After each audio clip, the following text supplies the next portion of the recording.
Anyway, what's been going on? Oh, we're live. Bill. Welcome to Master's Game. I'm Juice.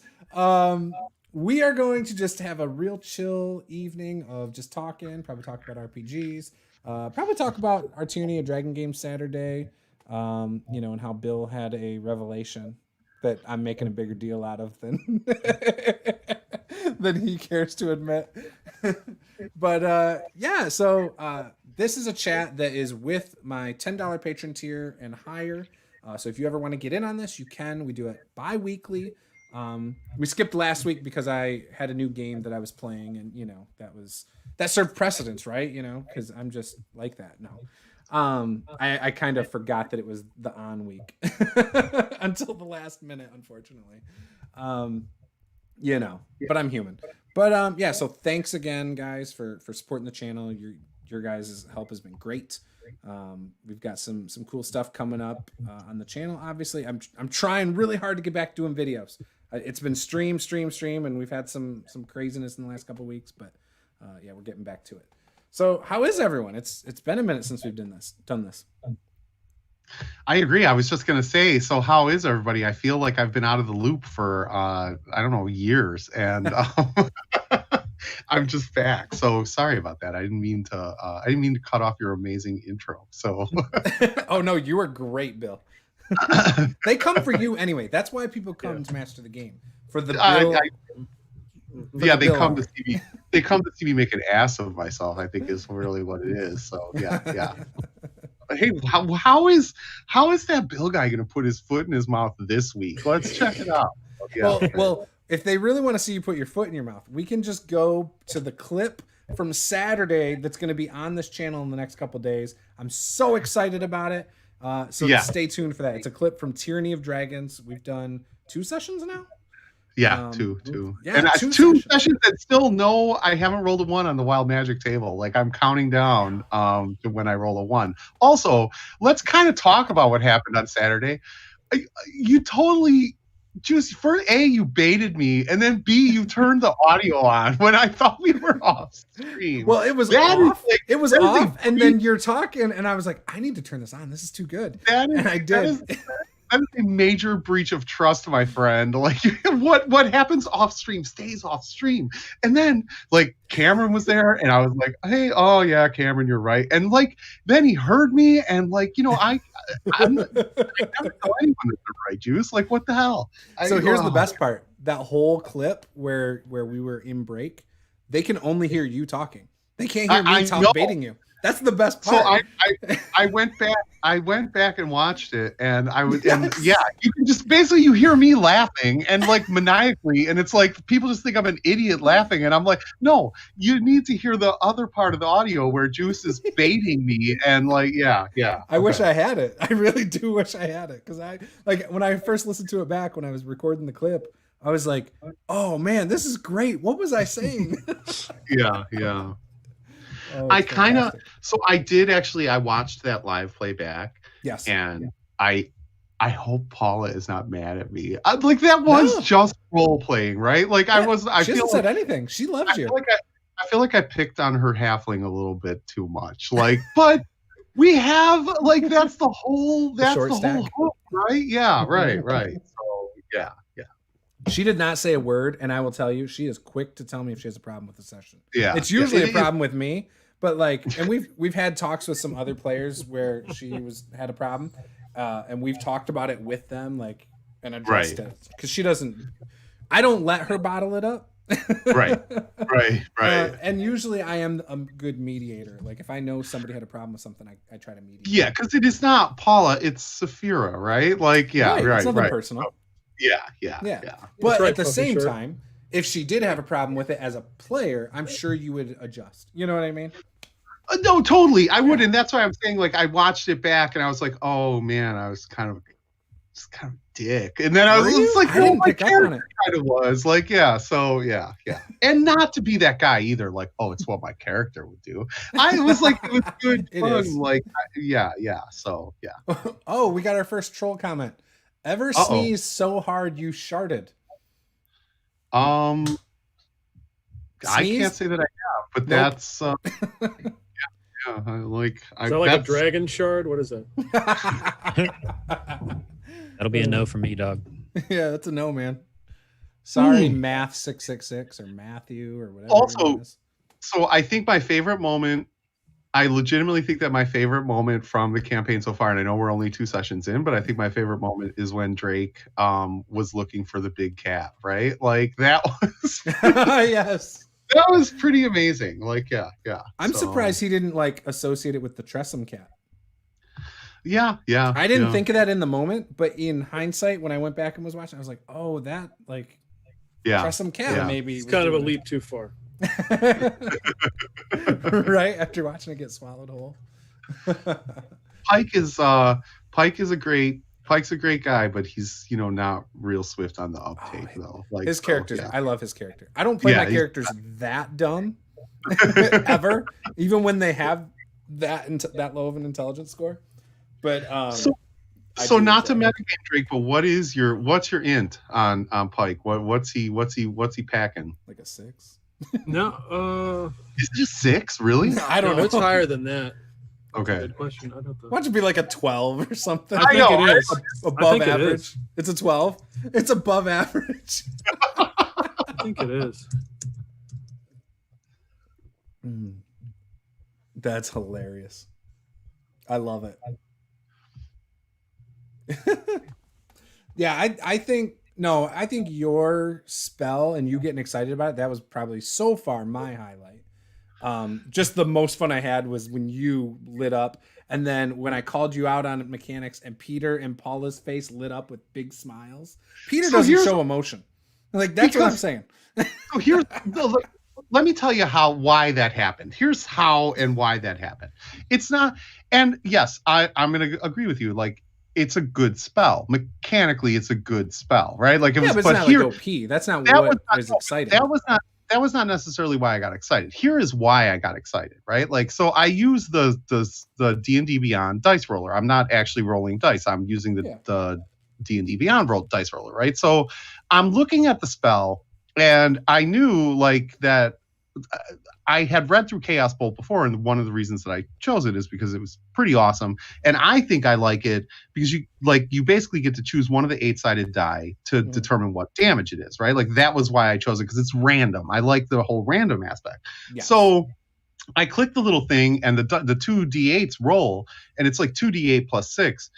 But it came up double 8s. So I got excited right away because I was like, max damage, right? But then I'm continuing to read through the spell, and I'm like, holy shit, max damage. But then I was like, wait a second.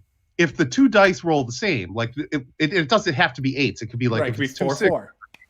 If they're matching, it bounces to the next person. You re-roll, right? And like I was like, oh, that's just amazing, right? Like, that's where mechanical part was like, I was like, that's freaking amazing. But, and I still maintain, even though Cameron sort of like called me out, and I'll give it to him, right? Like, it is a third, and a third, and a third.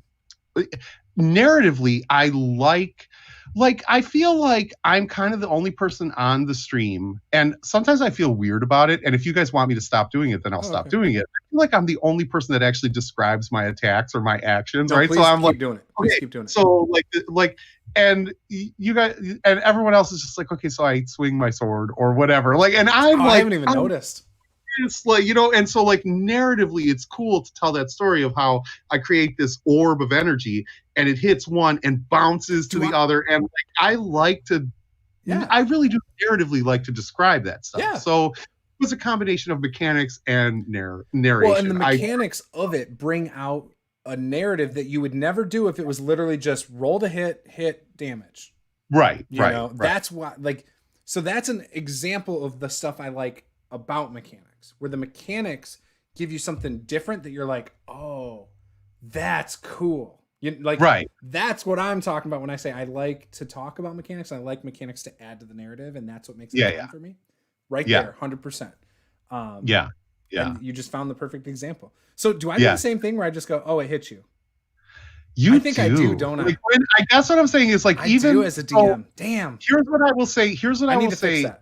I think the difference, and I'm saying it was a great time. You are a great DM. I loved the game. I think the difference in DMing style between you and I is that I as a player and a DM, and I'm not saying better or worse, Sure, right? sure. I'm saying style. I, as a player and a DM, describe the action because I'm used to playing theater of the mind. I'm not used to playing with minis in a battle mat. So I describe Well, I every started for 13 years with Theater of the Mind, and I yeah, suck at and being descriptive enough, and so I think I lean on minis. I describe every attack action, and here's the other thing. Here's what I want to do that. Here's what I don't do, right? Like, and this is what you do. And like, again, this is not better or worse. You'll say 3 kobolds and 2 cultists. I will never tell you what the monster is. I will describe the monster. What does the monster look like? If you think it's a kobold, cool. It could be anything, right? True. Like, and I'll never say cultist. I'll say guy in a robe and a man. Like, so there's a guy in a flowing, long black robe that's like, tattered, and he's wearing this mask that. Yeah. So, because again, I think I come from a much more theater of the mind. I describe attacks, creatures, everything, right? So you're spot on. So I think so. Again, I started Theater of the Mind. That's how I started playing RPGs, and I think I used to do that a bit more, like what you're saying. Oh, the guy with the robes, and like I used to have that kind of planned out. I used to not only would I stat out all NPCs when I first started, but I used to have a description of what they looked like, what their name was. Like I went way too in depth. Like prep used to take me a ridiculous amount of time. So that's how I used to do it. But I still didn't do enough of the describing actions. Like I feel like in the past I was too married to my notes. Like it would get to a point like kind of like how I am right now, where I'm running a module where I'm too focused about what the words are in the book to just free flow. So there's that. And so then the other thing is, because I've only been using minis for 6 years, I think. So even when I started my YouTube channel, I was still a Theater of the Mind guy. But yeah, and so when I started doing that, I found, okay, now I don't have to make. There were so many times where someone was like, wow, that guy's got a ton of hit points. I'm like, wait, you guys have only hit him once. And then they're like, no, we've been hit. Like, I thought we've been hitting the same guy the whole time. And the other one's like, no, I thought we weren't. Like, so many of those disputes about what's actually happening in combat. And I found when I started using minis, that went away. And that was one of my most, like, my biggest pet peeves about RPGs. I hate when someone argues with me about the situation. Because I'll fold. If you say you thought it was, that's fine. That's the situation. Let's go with it. Like, I would rather the player feel like it was how they imagined it than me. Yeah, right. But I hate the arguing. Right. And so I think that's why. And this is what I'm saying. It's not right. It's not wrong. Sure. It's more style, and that's why I like. Yeah. If we were doing Theater of the Mind in person, I would put a little like X. Here's the bad guys. Circle, circle, circle. Those are your guys. You know what I mean? Yeah. So at least even with Theater of the Mind, you had an idea of who was what. I guess what I'm saying is, like, I feel like odd man out. I don't. If it annoys you guys that I am describing my actions, or then I don't have to, right? Like I kind of like enjoy it. So I will actually. So when I'm running, I will. If I have a player. And I try not to put people on the spot, but if I have a player who is not describing their action, in other words, I swing with my short sword, right? I'll say, what does that look like? Yeah, right? Like I do that too. I think I did that a few times. What does that look like? What is that, and you kind of try to coax it out of them, because I guess this kind of goes back to sort of the mechanics versus narrative argument, right? Like, I don't care. Like, don't tell me you got an 18 to hit and you did 4 points of damage with your short sword. I don't care. Right. What does that look like? Like, tell me you swing, like you parry and then you sort of, thrust upwards with your short sword and catch him under the chin. Mm-hmm. Like, you know what I mean? Like that to me, I try to do that all the time. That makes up for the mechanics. That almost that makes a short sword cool or a spear cool, when really mechanically it's kind of boring, right? If you role play this mundane sword being what it's made out of and like why it's so great, like that can make it way cooler too. I'm 100% with you. I want to be that like all the time, but I know I'm not. It's something I'm working on, and I think it's just because I get so caught up with keeping track of other things that it pulls me out. Because as a player, I think I do it more. It's super easy as a DM to get caught up with the details and the mechanics, right? Because Yep. you're tracking so many things. Like players, PCs are you're tracking one character, and you know what you're going to do generally 3 turns before you're going to do it, right? Like with a DM, you're kind of improvising almost every turn because you're reacting to what the players are going to do, and sometimes Right. they don't do what you think they're going to do. But moreover, you're managing 12 different characters at once, right? Like 12 different NPCs. It's hard. It's much harder. And again, dude, trust me, I had a great time. I think you're a great I don't DM. think This is not a I'm not like offended if that's what you're worried about. I'm good. no. I'm saying it's different style, and there's a ton of different styles, to play, to run, to like, right. Yeah, but I don't think the style you see me portray as a DM is the style I want to be. You know what I mean? Gotcha. So I'm okay with it. I love constructive criticism, and I'm not taking this as constructive criticism, just pointing out how people play. And either way, even if it was, it's fine with me. No, it's not criticism at all. What I'm telling you is I had to go back and rewatch the stream. I had a great time, right? Like I 100%. Yeah, we were talking. We still talked about it today, I think. A little I bit. just feel like maybe I do too much role play, or I play up too much into character. That's why I'm saying don't change. Like From Paula me wasn't feeling it, or like I don't know, or like should I not be describing all my actions? Am I being annoying? Am I being that guy? Like I always worry that I'm that guy, and I don't want to be that guy. Peter, tell him how annoying he is now.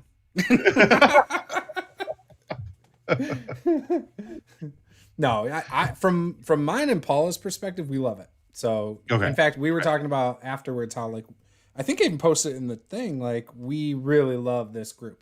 It was today. So today she was like, I really enjoy playing that Tyranny of Dragons game. And I mean, she has a lot of fun in all of our games, but like she mentioned that especially. So and I was like, oh, what do you mean? She's like, it's just fun. I'm like, and I was like, oh yeah, like beer and pretzels. And she's like, yeah. She's like, I mean, all of our games are beer and pretzels, but like this one's different. I was like, yeah, exactly. It's just you're there to play, you're there to have fun. There's an audience, which is great, but that's like, who cares? You know what I mean? Like that's not our concern. We're not playing to the audience or anything, and we're just having fun and doing what we want. But the other thing that like Paula, and you probably can see it in our other streams, we have. So when I run games, Paula thinks sometimes that I skip over her when she's trying to talk, or like I listen to other players over her, especially in person. But the issue is she sometimes speaks kind of softly, and everybody else, either, like for instance, Luke in the Descent into Avernus game, he drives the pace because that's just how he plays. That's his style. And sometimes Paula tries to get a word in, but with Luke talking over her, and sometimes other people, sometimes I talk over her, she never gets her words in, and so she just goes quiet. And so it's something I try to be conscious of. So again, it's a whole nother level of something I'm thinking about that has nothing to do with the fun part of the game for me, So I agree, right? And that's why I think I rewatched the game on Saturday, and she hasn't complained about that with us, by the way. Right, and I don't feel like I don't, and I'm not casting aspersions on Luke at all, right? But I feel like I don't want to be Luke in the Descent. Like I don't want to be Luke in the Descent to Avernus campaign. I don't want to equal that in the Tyranny of Dragons campaign. Right. Do you see what I'm saying? Yeah. And I'm not saying anything about Luke. I'm just saying he kind of. We talked about it with Luke. He knows. He admits on his streams. You know what I mean? So, yeah. He admits on his streams that that's kind of the player he is, where he can't just sit there and do nothing, or sit there and discuss like what they're gonna do for 10 minutes. It's almost like my character ADHD. He gets that with situations. He's like, well, it doesn't matter because there's 5 of us. If one of us or 4 of us, if one of us fails our check, we're in combat anyway. Let's just go and have combat. Like, let's just go. Right. That's why he made the comment last time. What's the matter? Or why do we need a plan when we already know we're just gonna fight them all anyway? So but I get that way as well too, but not in combat. I get that way. Much like I come on this stream, right, and I'm just talking, right, like, and sometimes I talk over people, and I don't I'll never shut up, and and I'm like that in game too, right? Like, so I'm like, when you say, okay, what do you guys want to do? I'm like, well, we want to do this, and I'm not even really right. You're just boom. Like, and and I don't mean that intentionally. That's kind of just my personality, right? Like Right. so, yeah. No, I think it's fine. I like it. Again, she hasn't said anything about our Tyranny game in any negative way about that. She did say I need to do a better job with my notes. She's like, there were a couple times where you could tell you didn't know what was going on. I'm like, well, no, I knew what was going on, but at the same time, there's no read aloud text. So like, Right.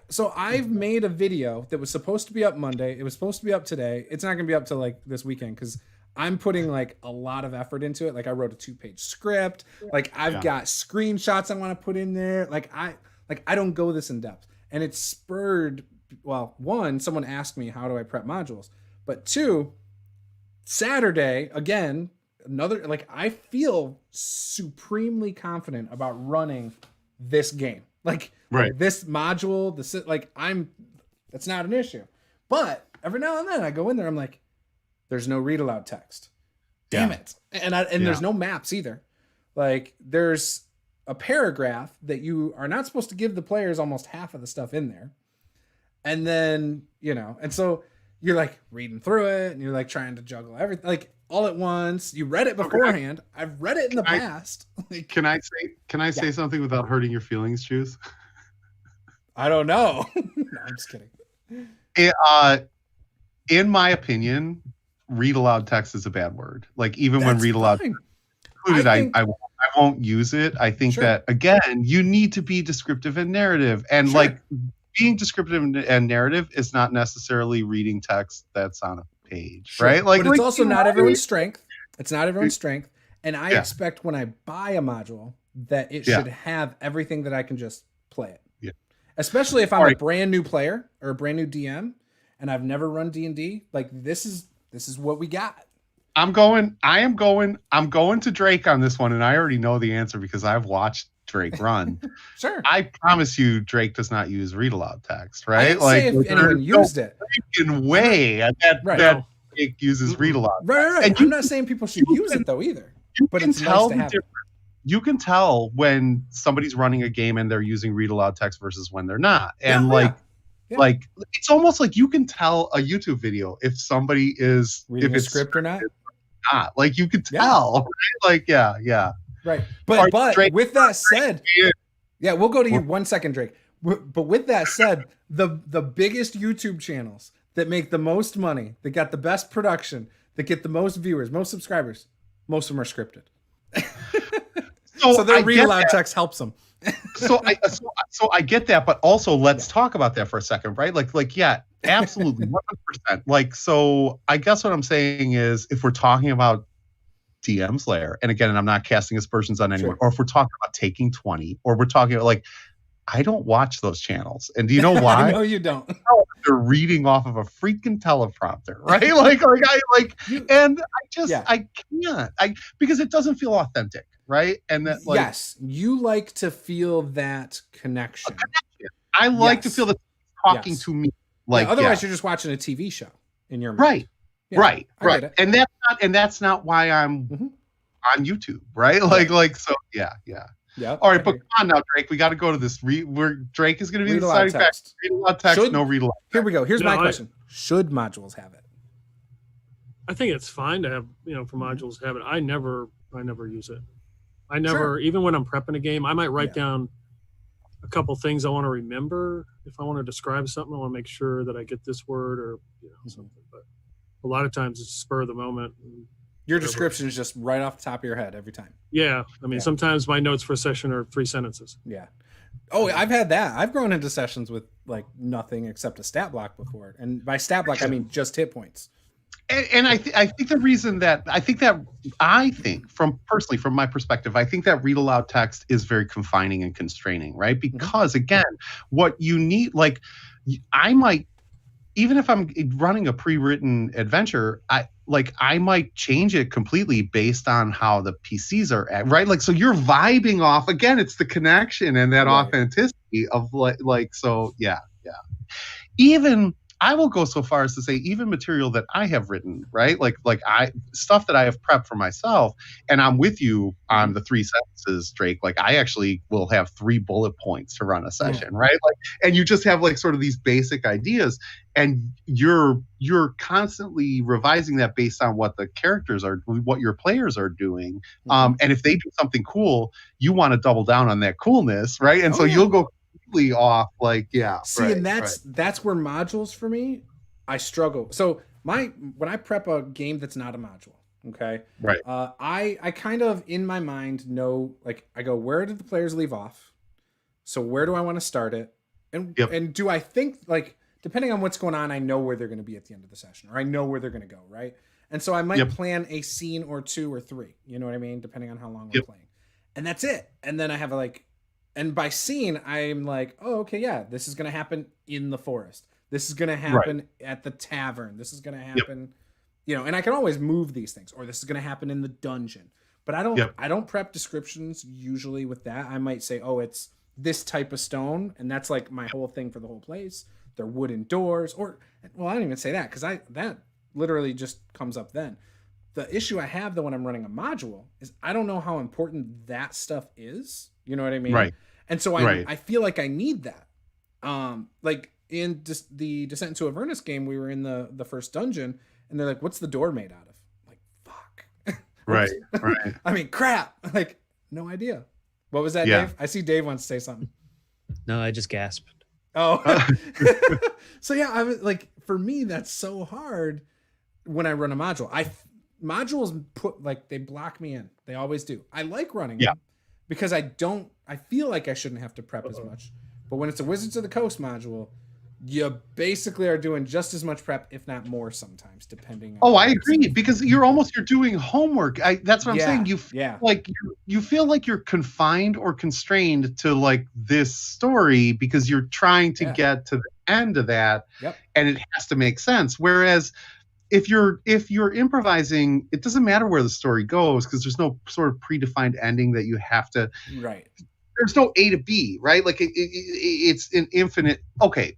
For example, right? Like, and I know we don't like to talk about this game on your channel, but like one of the reasons I like Lamentations so much, right? Okay.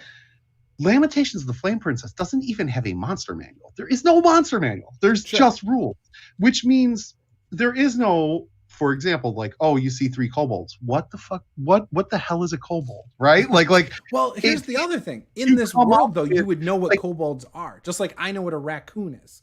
You know what I mean? No, I get it. No, I understand. I understand that completely. And what I'm saying though is, I think that takes a bit of the wonder and strangeness and fantasy and weirdness out of the game, right? Like if goblins and kobolds and orcs are normal, again, if magic is normal, then it ceases to be wondrous and fantastic and fantasy, right? Yeah. Whereas if it's not, I think that it increases the stakes, it increases the tension, and it increases the drama. That's why I like low fantasy. That's why I like grimdark, and that's why I like low magic. Not because I don't like magic, because I like to make magic special. Because I like to make, because I like to make it like right. It's like a movie. Like you don't want it. Like, okay, I enjoy a good action movie with explosions everywhere, but you like the build up makes it better. Usually, you know, that's a memorable movie.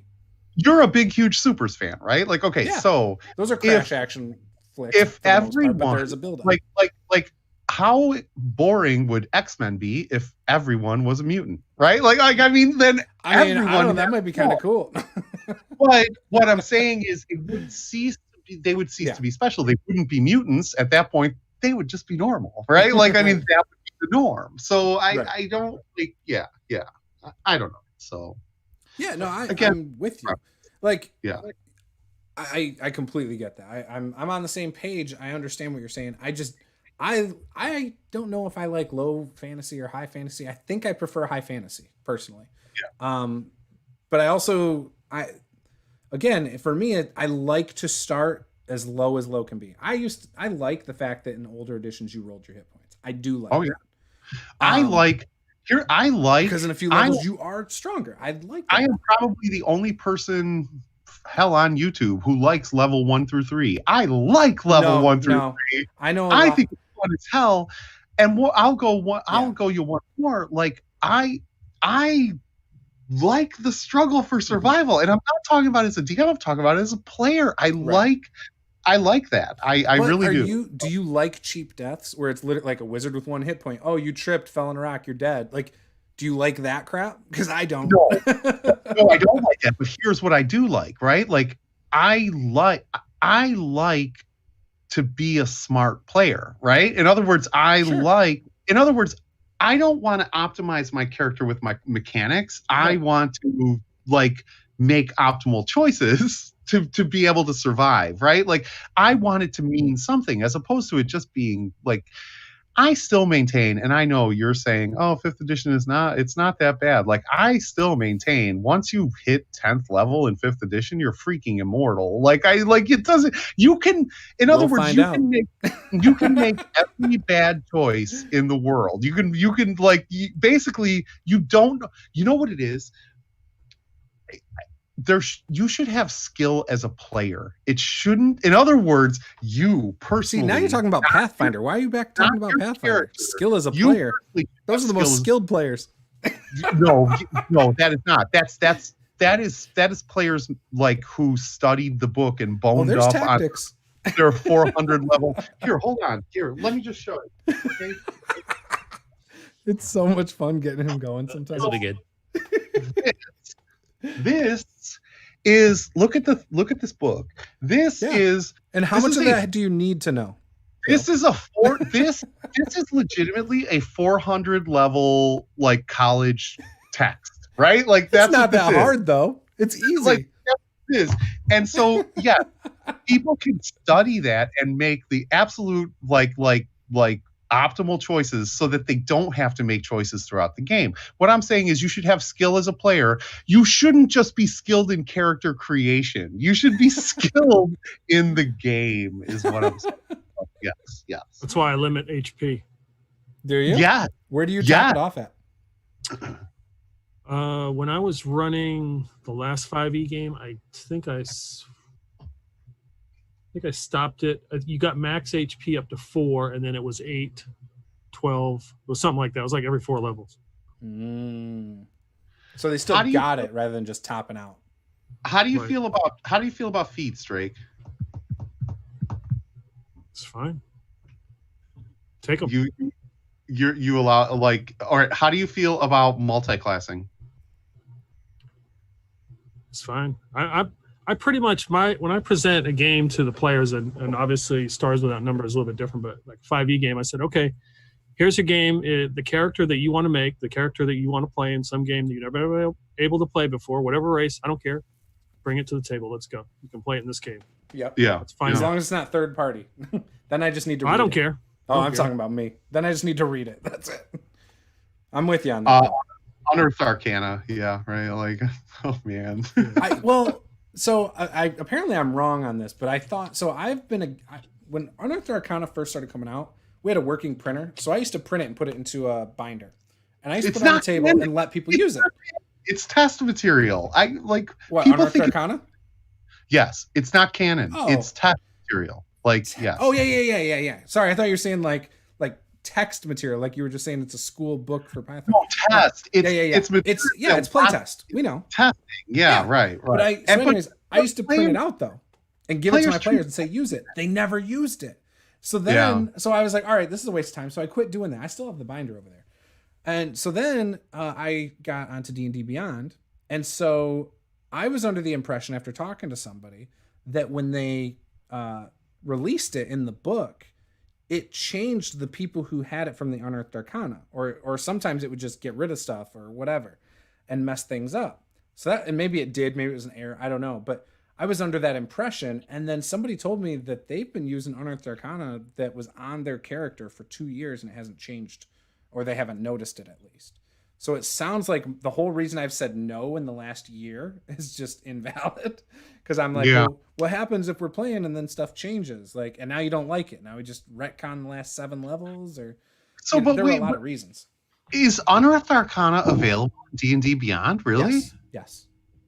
Mm-hmm. Do you have to click a button or something? Because I don't ever see Yeah, on that's a slider thing you can do beforehand.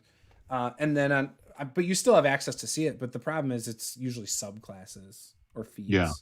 Actually, it's Yeah. not even usually feats. They've done like one thing that was feats.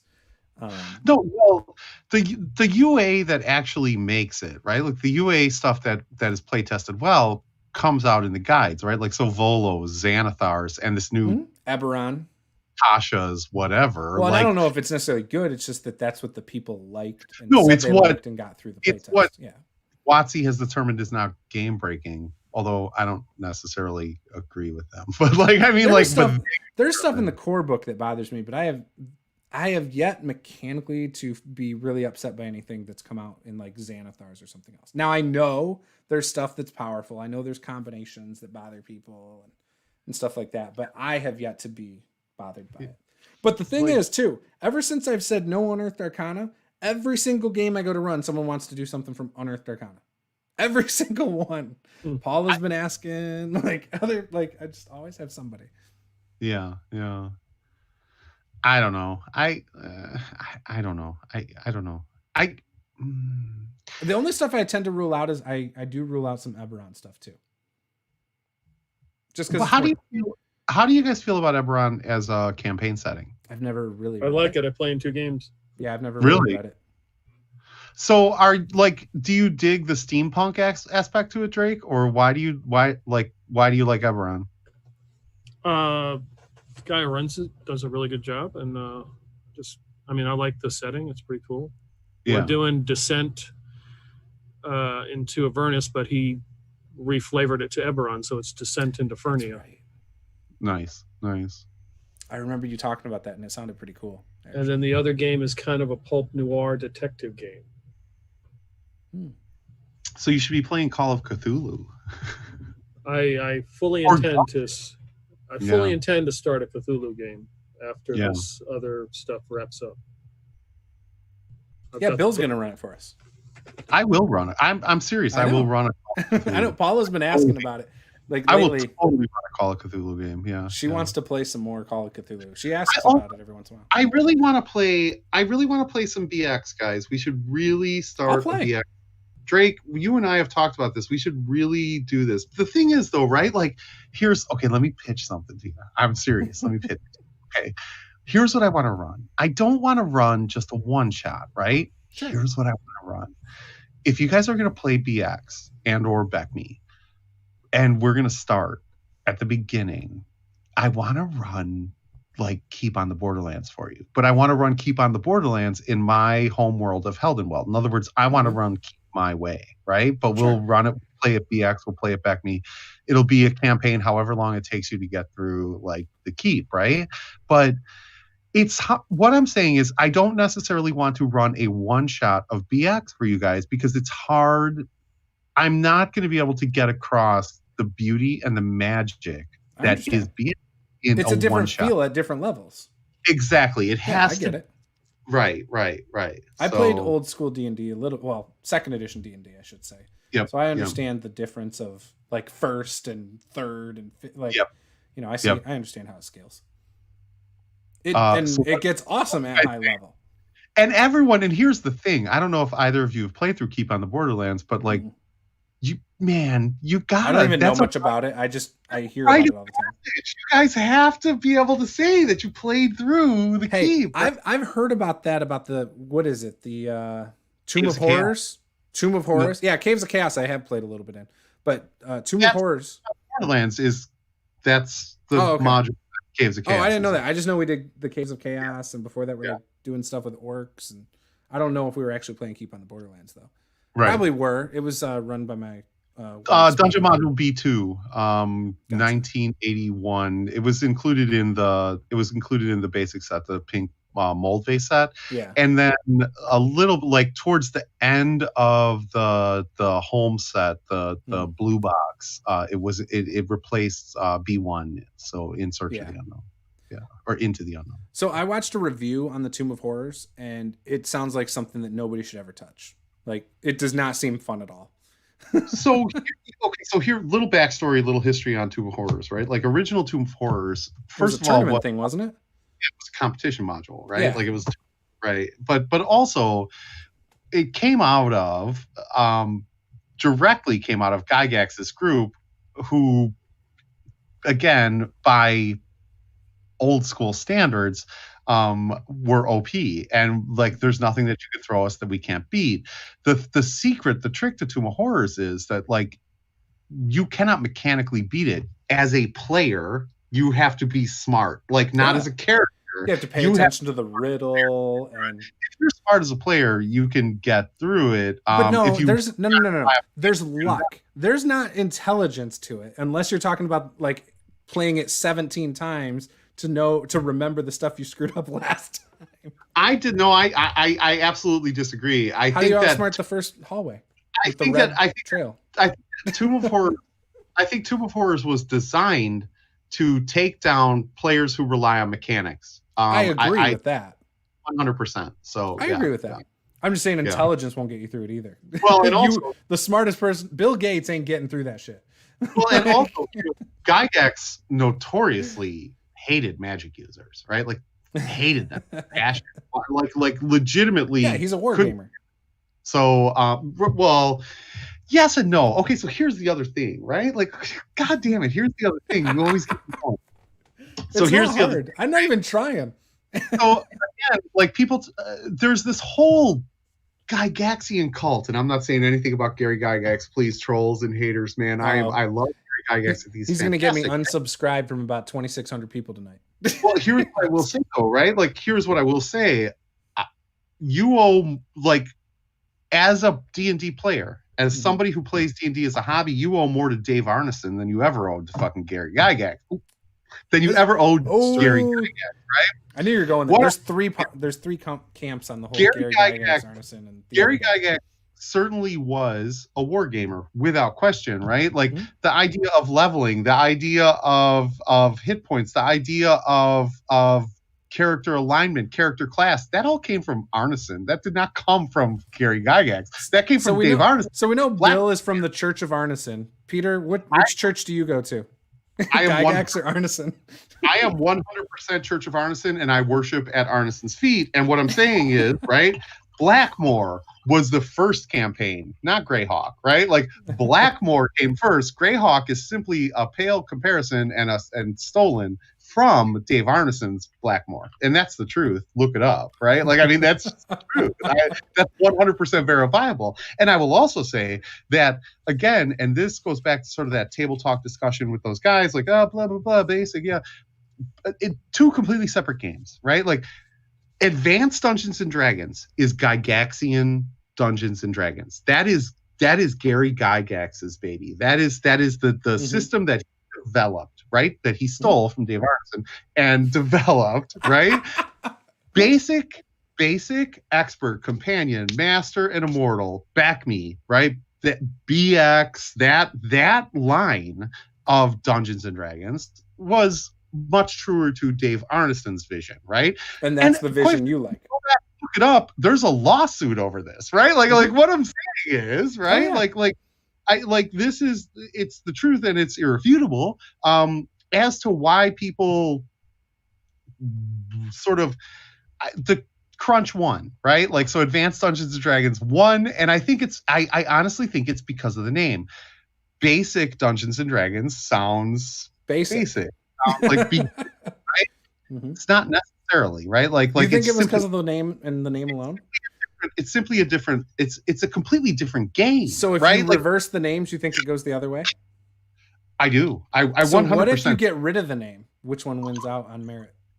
I think that if it would have just remained Dungeons and Dragons, right? Like, they would have had to choose between the two. But again, unfortunately, Arneson needed to get his royalties, and like, so the situation was this: if Dungeons and Dragons was out of print for longer than it was 30, 60, or 90 days, then the rights would automatically revert, right? And so they had to keep a version. They had to keep a version in print, and so they came up with the Beck Me line. Like, that was and then when WotC finally came and bought it, right? Like, after TSR tanked and WotC came and what was Wasn't that left. in the 90s? They paid off Dave Arneson a huge amount of money, and it finally went out of print. Right, like it was gone. The game was done.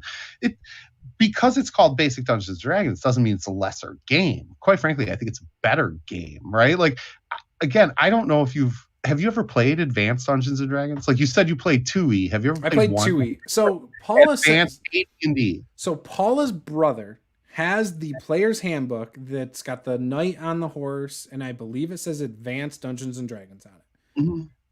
That's second edition. So that's second edition. It's not advanced. Okay. So I swear I thought it was advanced. Anyways, Paula insists it's not. That's all I know. I don't know what I was playing. I made characters. I played the game. It was fine. Thaco, I hate it, you know. So 1E, right? Like this is first edition. Yep. It's not even actually first edition. That's AD&D. This is actually my original. Right. This is my original book from way back in the day. Yeah, I don't have mine anymore. You don't have yours, Peter? What then happened? You had second edition, right? And second edition had that's not the one either. They had the little yellow thing. Sure. The guy with the knight is. You're talking about my favorite version of the game. No. Oh, yeah. That's it. This is back me. This is the rules. No, that's not it. Hang on. I'm going to find it. That's not it. Yeah. This is also actually my original rule cyclopedia. I'll even do a screen share when I find it. Yeah, I bought that. The rule cyclopedia? But the original or the reprint? Just the reprint. Yeah. Oh, gotcha. So, okay, found it right here. I'm going to post a link for everybody. Okay. It is definitely, it says Advanced Dungeons and Dragons 2nd edition, Player's Handbook. It's got a guy who's got the horse like this, and he's got a sword like this, wings off his helmet, purple cape, and then a guy chasing him on a horse. It says this newly revised, expanded, and updated version of the AD&D game provides everything players need to enter world, yada, yada, yada. Yeah, that's advanced. It says advanced. Right, but that's... And then it also says 2nd edition. Right, that's actually 2.5. Like there was a reprint when all the Splat books came out. Let's see if I have it. I might have it. Hold on. All right, so here's the one I'm talking about. I have it on the YouTube channel if you guys can see. I got it. I will also screen share. This book. Yes, that book. Right. 100%. Right. So that's what we played originally. I was like, advanced and second, they're the same damn thing to me. This is 2.5, right? Like there was a reprint of those particular books. Okay. The Splat books came out. Like the 2nd edition had the yellow binding, and then they came out with like the new look, right, and that's actually kind of reminiscent. That's where this came from, right? Okay, like so that's the one you like, right? So the one I did play is basically the one you like, right? Well, no, I was not a huge fan. It's the 2.5 version. I was not a big, huge fan of Advanced Dungeons and Dragons, is what I'm saying. Oh, that's right. Either first or second edition, right? Not that I didn't play it. What about the green reprints? Which are those? And not that I don't like it. It's just it wasn't my choice. My choice was always basic, right? Like back me. That was always my choice. So then, what is the green reprint? Also, I have an obscene amount of. I don't even want to tell you how. Like, if I actually ever sat down and calculated how many books I have and how much money is in those books, like it's kind of stupid. Like, yeah, right. So, but I started playing legitimately. I started playing in 1982. Like that's how old and stupid I am, right? Like I've been playing for 3 decades. Like I don't like, yeah, right. So yeah. So what is the green reprint? The green reprint is WotC reprint. I got it up on YouTube again too. So here's what WotC did. Man, you're making me pull all my shit off the shelf. I'm not making you do anything. I asked a question about which edition.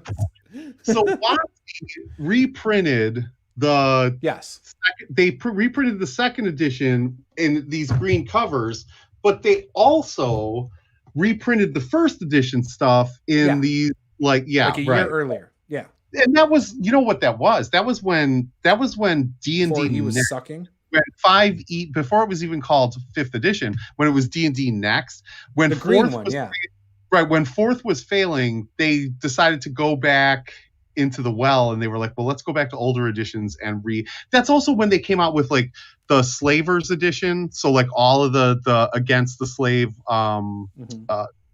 the Against the Giants modules, as well as the Slavers modules. They came out with those the reprints. Do you know what I'm talking about? Yeah, the playtest for D&D Next had the Caves of Chaos in it. I remember looking at that when we were playing through 2nd edition, because I was like, there's no way there's a trap there. And I looked, I'm like, damn. So they came out with like Against the Slave Lords, which is a combination of all of the A modules, all put together in one. Yeah. And then they came out with the Dungeons of Dread, which has sort of like, it has the Tomb of Horrors and the Caves of Chaos. Are those print on demand from drive-thru? Are those print on demand versions? These are print on demand versions, but they actually have like sort of the hardcover of the green ones. They have hardcover, like leather bound. Yeah, right. So they're decent. Like now that book, those green books, if you look on Amazon, it's like $150 each book. Oh yeah. Like I'm tempted to just sell them because it's $150 each book. Well, because I think they were limited run. Also, if you're going to sell them to me. I want the original hardcovers, but like, right. Oh no, it's not the original. It's the green ones. I am. So here's what I will say. No, I have the original. I'm saying I want the hard green one. Is what I'm saying. Gotcha. Yeah. I am somewhat of a collector, like more than anything else, right? Like we talked about this with 5e. Like I have everything that comes out. Like, okay, so I got the new Dritz one, right? Like the book that's coming out, the dice set, the new book, Tasha's Cauldron or whatever it's going. We got to talk about that. Go ahead. Yeah. So right. So yeah, you're a collector. I get the same way that you are, because I have some of the special edition ones of like Xanathars. I don't like opening those. I feel like I'm going to ruin the book by opening like my greasy, dirty palms, you know? I wish I had the regular one also. Like, but then of the core books, I wish I had the special edition version of those. Yeah. I do wish I had it all. You know what I mean? It drives me nuts. And like I remember talking to Paula about this, and I was like, oh, the special edition are only $150. Like, we should do this in 3 months. They're going to be like $200. Now I think it's $300. Yeah. Like, I'm never going to see those unless I find them like on the side of the road somewhere. Like, ever. So I with those Hydro 65 covers, so I gorgeous. have like, so, and they came with this really cool. They come with this really cool slip cover, like it's really cool. So I like, it's that the same slip is the slip cover is different on those compared to the basic ones too, isn't it? Or the standard ones? I don't know, because I don't have the standard, so I don't like. It's got like it's kind of matte and then shiny. Like I don't know. Maybe you have for that Christmas. Cool DM screen. Juice. Maybe like somebody will get you the special. By then it'll be like $500, man. I know they're like gold. But like, I remember when that happened. She's like, "Well, you already have the books, right?" And I'm like, "That's not the point." Like, right. She doesn't get it. She just doesn't understand me. Yeah. But like, they're so pretty. Like, I like the books. Like I actually just I like to collect the books, and I like to read the books, and I like to it's like I got 30 minutes to look at something. Like, I love opening random RPG books that I have. Yeah. I like some of the best stuff I have over there is stuff I would never run or play, but like it's got cool art and it's got interesting like things in it, different stories or whatever. Love it. Absolutely love it. Peter, are you a consumer like us? Are you like someone who wants to own all the books? No, I can't say. And I don't think Dave is. I think we talked about this before. Dave's like, as long as I can play the game. Yeah. Well, I'm more limited by funds, so Okay. I won't buy a collector's edition for a while. So guys, everybody go and buy some tactical tokens I and let's speed up that open process. right now so Dave can get a new book. Yeah, right.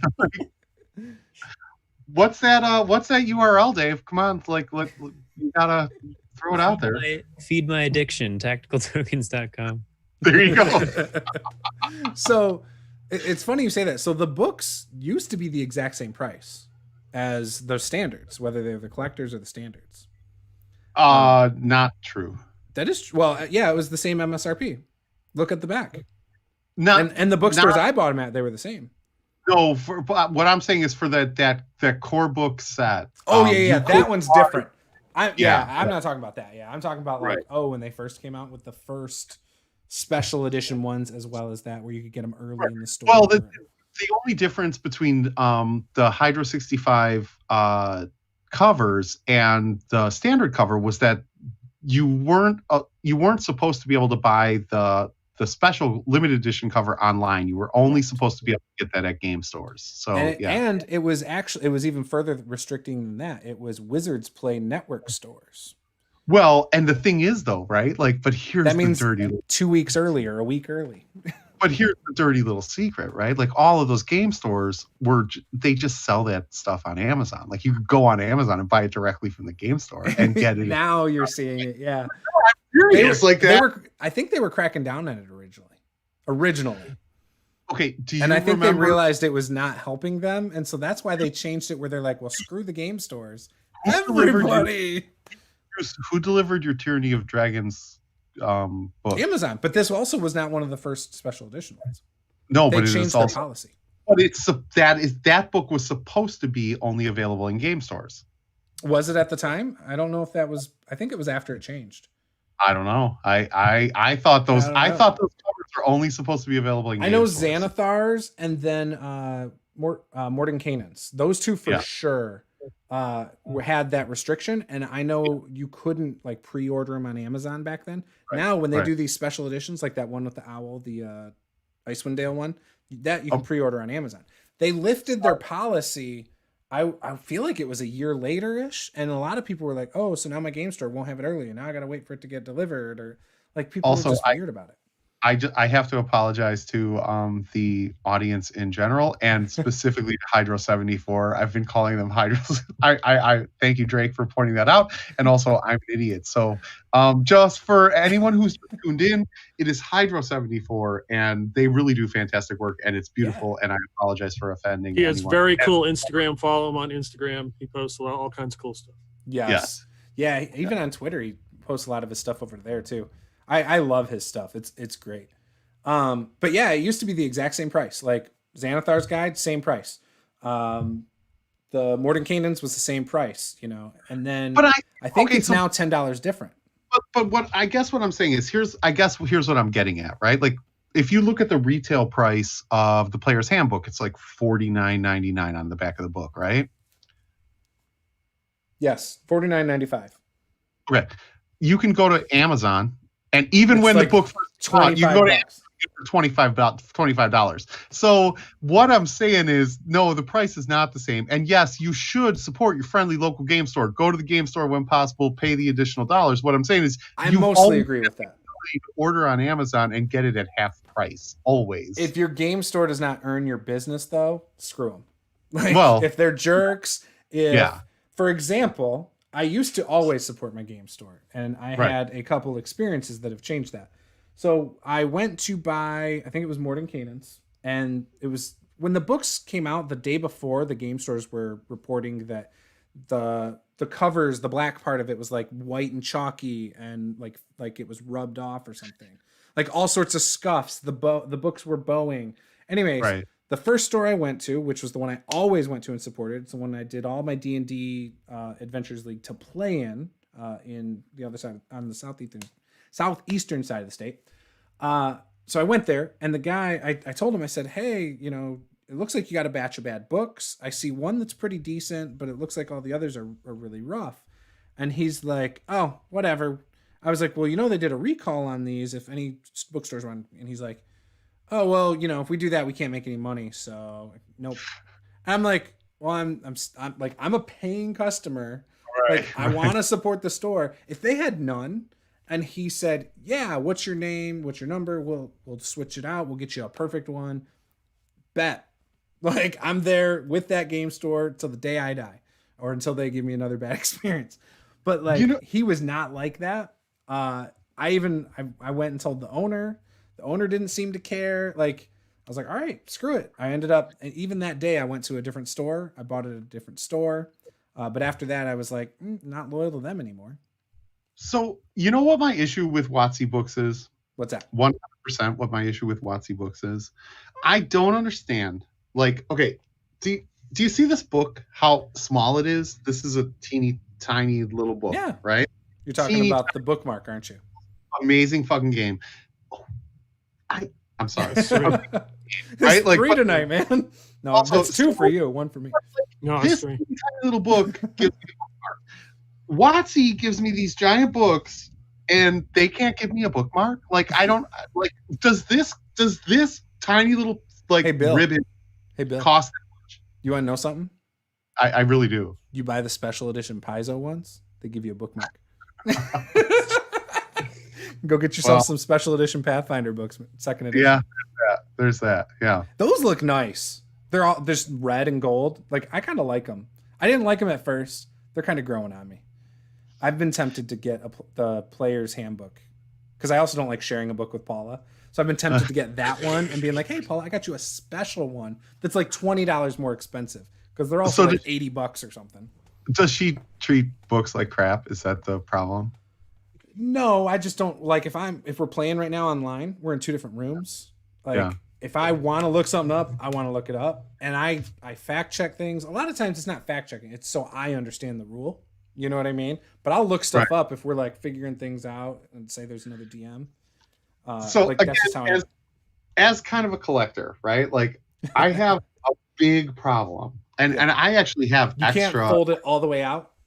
Right. Like, people will put it down on the table and then their hand across.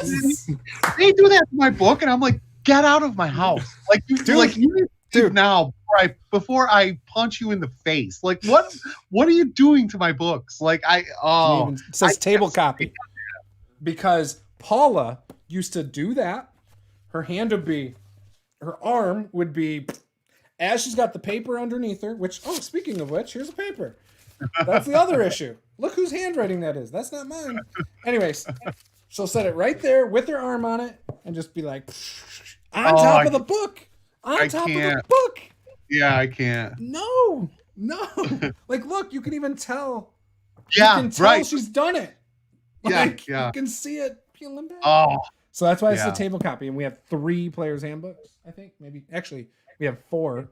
My daughter has her own as well. Right. So, don't have to worry about that. Well, see, there's your argument to get the special edition, right? Like, okay, here, you have all the other books, and I get, you never touch these. Like, I would give her the special edition, but then I could say it looks nice, right? Right. But like, there's scratches in this book, like almost like someone was using a mechanical pen on top of a piece of paper to scribble out something. Which I know who the offender is. It's Paula, but Well, she's taking good notes, so she doesn't take good notes. Actually, I'll ask her afterwards. She has no notes. She doesn't remember anything. The next session, no matter what, whether we're playing 5 sessions or 1 session. But then I remember.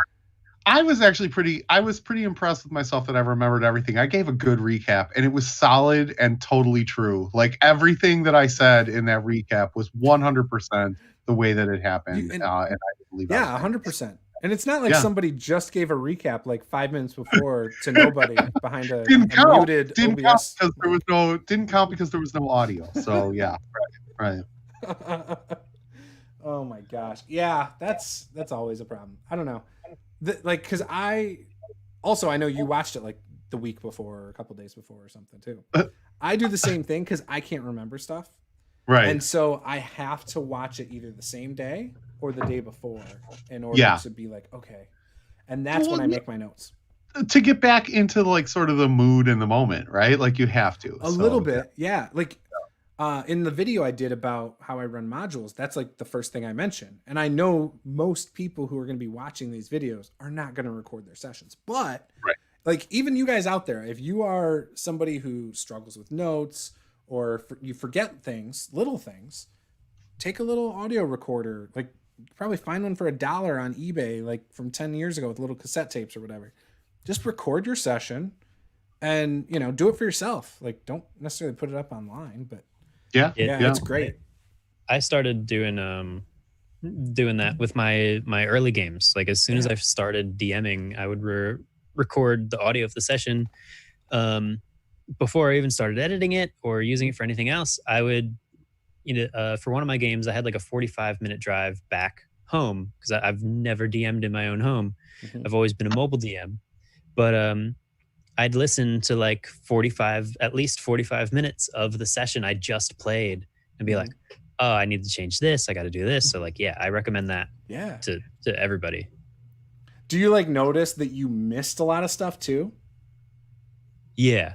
Or absolutely. Like stuff from the players or thing. Like the player over here said something to that person while you're focused on what this person's saying or doing. Yeah. Absolutely. And I'll be like, oh, I need to visit that next session. 100%. Or like I need to make that note down. Like the sessions I record, I swear I take more notes listening back at it than I do during the session. My notes during the session, which you might have like 2 sentences. Or up here, 10 minutes after the event just don't make sense anymore. Right. And you shorthand it all? Yeah, like hangman's rope, Medusa sword. I don't know what those mean. Like Medusa sword? That sounds cool. Puddles. Like I'm just reading some random stuff.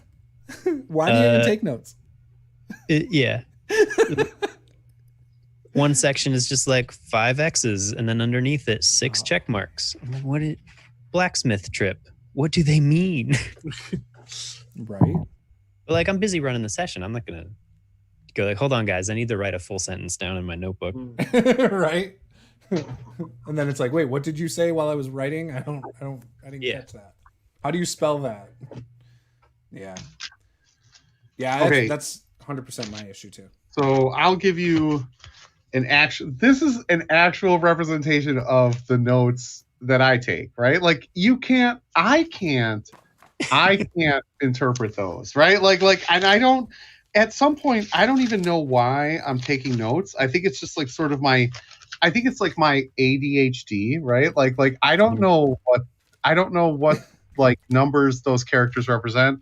At some point I wrote disadvantage and dex ability +1, but I don't know who that relates to. Like I'm never good at doing notes. I don't know. Pick yourself up a little tiny audio recorder. They don't even make these anymore. The Zoom MP3 H1. ones. The H1 handy recorder. It's like $49 now.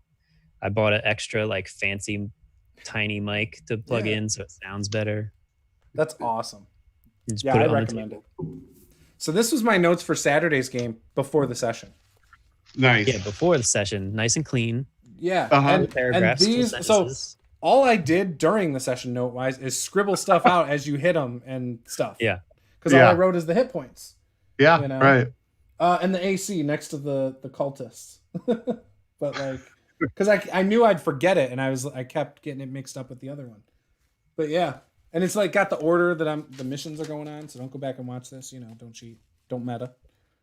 Yeah, my in-game notes I'll divide in half between like one side is like player actions. Sometimes it'll just be like so and so did this, or this happened, and then the other side is like things I want to remember later. Notes. Here's in-game notes one time. Yeah, that's it. Yep. Potency, damage against fear. Page 10 is probably not even for that game session. So, like, I don't know. What else? I got others. Yeah. Like, I'm the same way. Notes. I don't know. I'm making a channel on how to run games, and here I am still trying to figure it out, guys. I'm just trying to figure it out. That's why you record it and take notes later. Right. But anyways. You could actually here's a pro tip I just thought of. Record your sessions, upload it, put it into a video that, just video format, doesn't have to be anything on screen. Upload it to YouTube as a private video or an unlisted video. Don't share it to anybody. Wait a day or two for video's automatic transcriber to transcribe your entire session for you, and then just print out the terrible YouTube transcription, and it'll get you like 80% of the way there. Yeah. Now you have your entire session in written format. So I have one player. So my BlackRock game this Saturday, Paula's brother plays in it. He's a lawyer. He takes our notes. He takes fantastic notes. Like it's almost like it feels like a word for word recap, but it's not. And he sends it to me afterwards. Nice. He writes it like a diary, and I pull it up onto my World Anvil when he sends it to me. And it's great because I don't have to go back and watch those sessions, but I can like try to find specific moments where I'm like, I want more on this thing. So though it saves me a ton of time, and I give him inspiration every time. Little do you know, he's controlling the narrative secretly. I have at least a subtle decent changes. memory on it. Yeah. Oh, he does. It's totally in character, and it's great. It's everything is slanted against Paula's character because he's her bigger brother, so his character will say stuff about her character, and I laugh every time. As a player, I'll have two notebooks side by side. One is me, the player, and one is the character. I love taking in character notes. Yeah. Oh, that's cool. See, that I need more players like that. Bill, you're slacking, man. Where's Saul's diary entries at? I can't take notes. Like, even at work, right? Like honestly, man, I hope none of my clients ever watch this, but like I can't attend calls alone, right? Like, and not because like I will sit there and I'll bullshit my way through any call, right? Like, oh, well, I meant to do that, but like it's because you're like me. You talk too much, and we don't listen enough. It's not necessarily that. Like, okay, so here, like work notes, right? Like work notes are even worse than D&D notes. Like, Yes. okay, those are work notes, right? Like I pretend to take them, and then after, once I'm done with it, like I'm like, okay, you took notes, right? Like I have to ask Shell, like you took notes. Yeah, I got it. I know that you didn't take any notes, and I'm like, okay, Right. what did we just agree to do? Like, yeah, right. So yeah. Yeah, because you have a person. Your stuff is very personal touch, like what you do for your clients, right, or customers. Oh yeah, without. So I don't. Are we allowed to talk about like what we do personally, or is Doesn't that bother not? me. I'll talk about what I used to do. So I run a digital marketing agency, niche primarily in K-12 and or higher ed. Yes, there we go. Social vernacular. Yeah, wait, I'll match you. I got the same. This is what I took my crappy notes in. Like, there you go. Mine's nicer. It has the pen with it for notes. Yeah. So There's the problem. You're missing the pen. so I unfortunately that means that I have to be on a lot of calls, right? Like I'm on calls multiple times a day, blah blah blah. Like and I absolutely have to make sure that either one of my strategic account managers or my EA is on the call because I simply cannot take notes. So Right. yeah. So My old job, I used to work for an electronic contract manufacturer. For about 8 years, about 6 years, I made the work instructions for our production floor to create circuit boards, right? right. And I knew what the hell I was doing. And so I used to get asked to come to these meetings. They were first time build meetings, right? And so we'd go to these and you'd sit there and the engineers would go over the assembly drawings and all sorts of crap. And it's like no offense if there's any engineers out there, any engineers in here. I love engineers. They will look up something that they already know the answer to multiple times and talk about it with other people who know exactly what they're talking about. And it takes like 30 minutes sometimes of them talking about like a resistor network or something. Right. And you're right. like, that's great. That's not important to anything. Like we don't need to know that, right? That Right. might affect the print on the board where the legs of the thing are going to go, right? Or the FGAs or whatever. Anyways, so then when you need something like, well, guys, how are we going to install this piece under this and then solder it while it's installed with hardware? Now you can't get there. That's the real stuff that we need to talk about. And then people will be like, well, how come you're not taking notes over there? Because we're not talking about anything I need to know. Like, I know these things. And it doesn't impact my job. I actually go through that a lot with developers. And again, much like you said, like, hey, software developers, I love you, and you guys are fantastic, and you're amazing. Make our jobs easier usually. Here's the problem with developers. You have to be 100% accurate in what you ask them and how you ask them that. Because you could say to a developer, hey, can you do this? And they'll be like, yeah, I can do that. But they're not telling you it's going to take 350 man hours and, a budget of $2.5 million, right? Like, they're just like, they're very literal. And so, like, if you're like, can you build me this? Yeah, I can build you that. And it's like, can you feasibly build me this within a 3-month time range and under a budget of $50,000? No, can't do that. Like, you know what I mean? Like, you have to be, you have to be super prescriptive, because if you're not, then they're super literal, and they're like, yes, I can build you that. Working at that company, we tried to automate a part of my job. Actually, we did automate a couple parts of my job, but I had to handhold developers through that process. So we had a form that was ridiculously stupid. Like 20 people in our company had to touch it, but it was an Excel sheet that I had to deliver in email to people and just babysit, or it would never get done. That's stupid. Yeah, right. It was our engineering change form.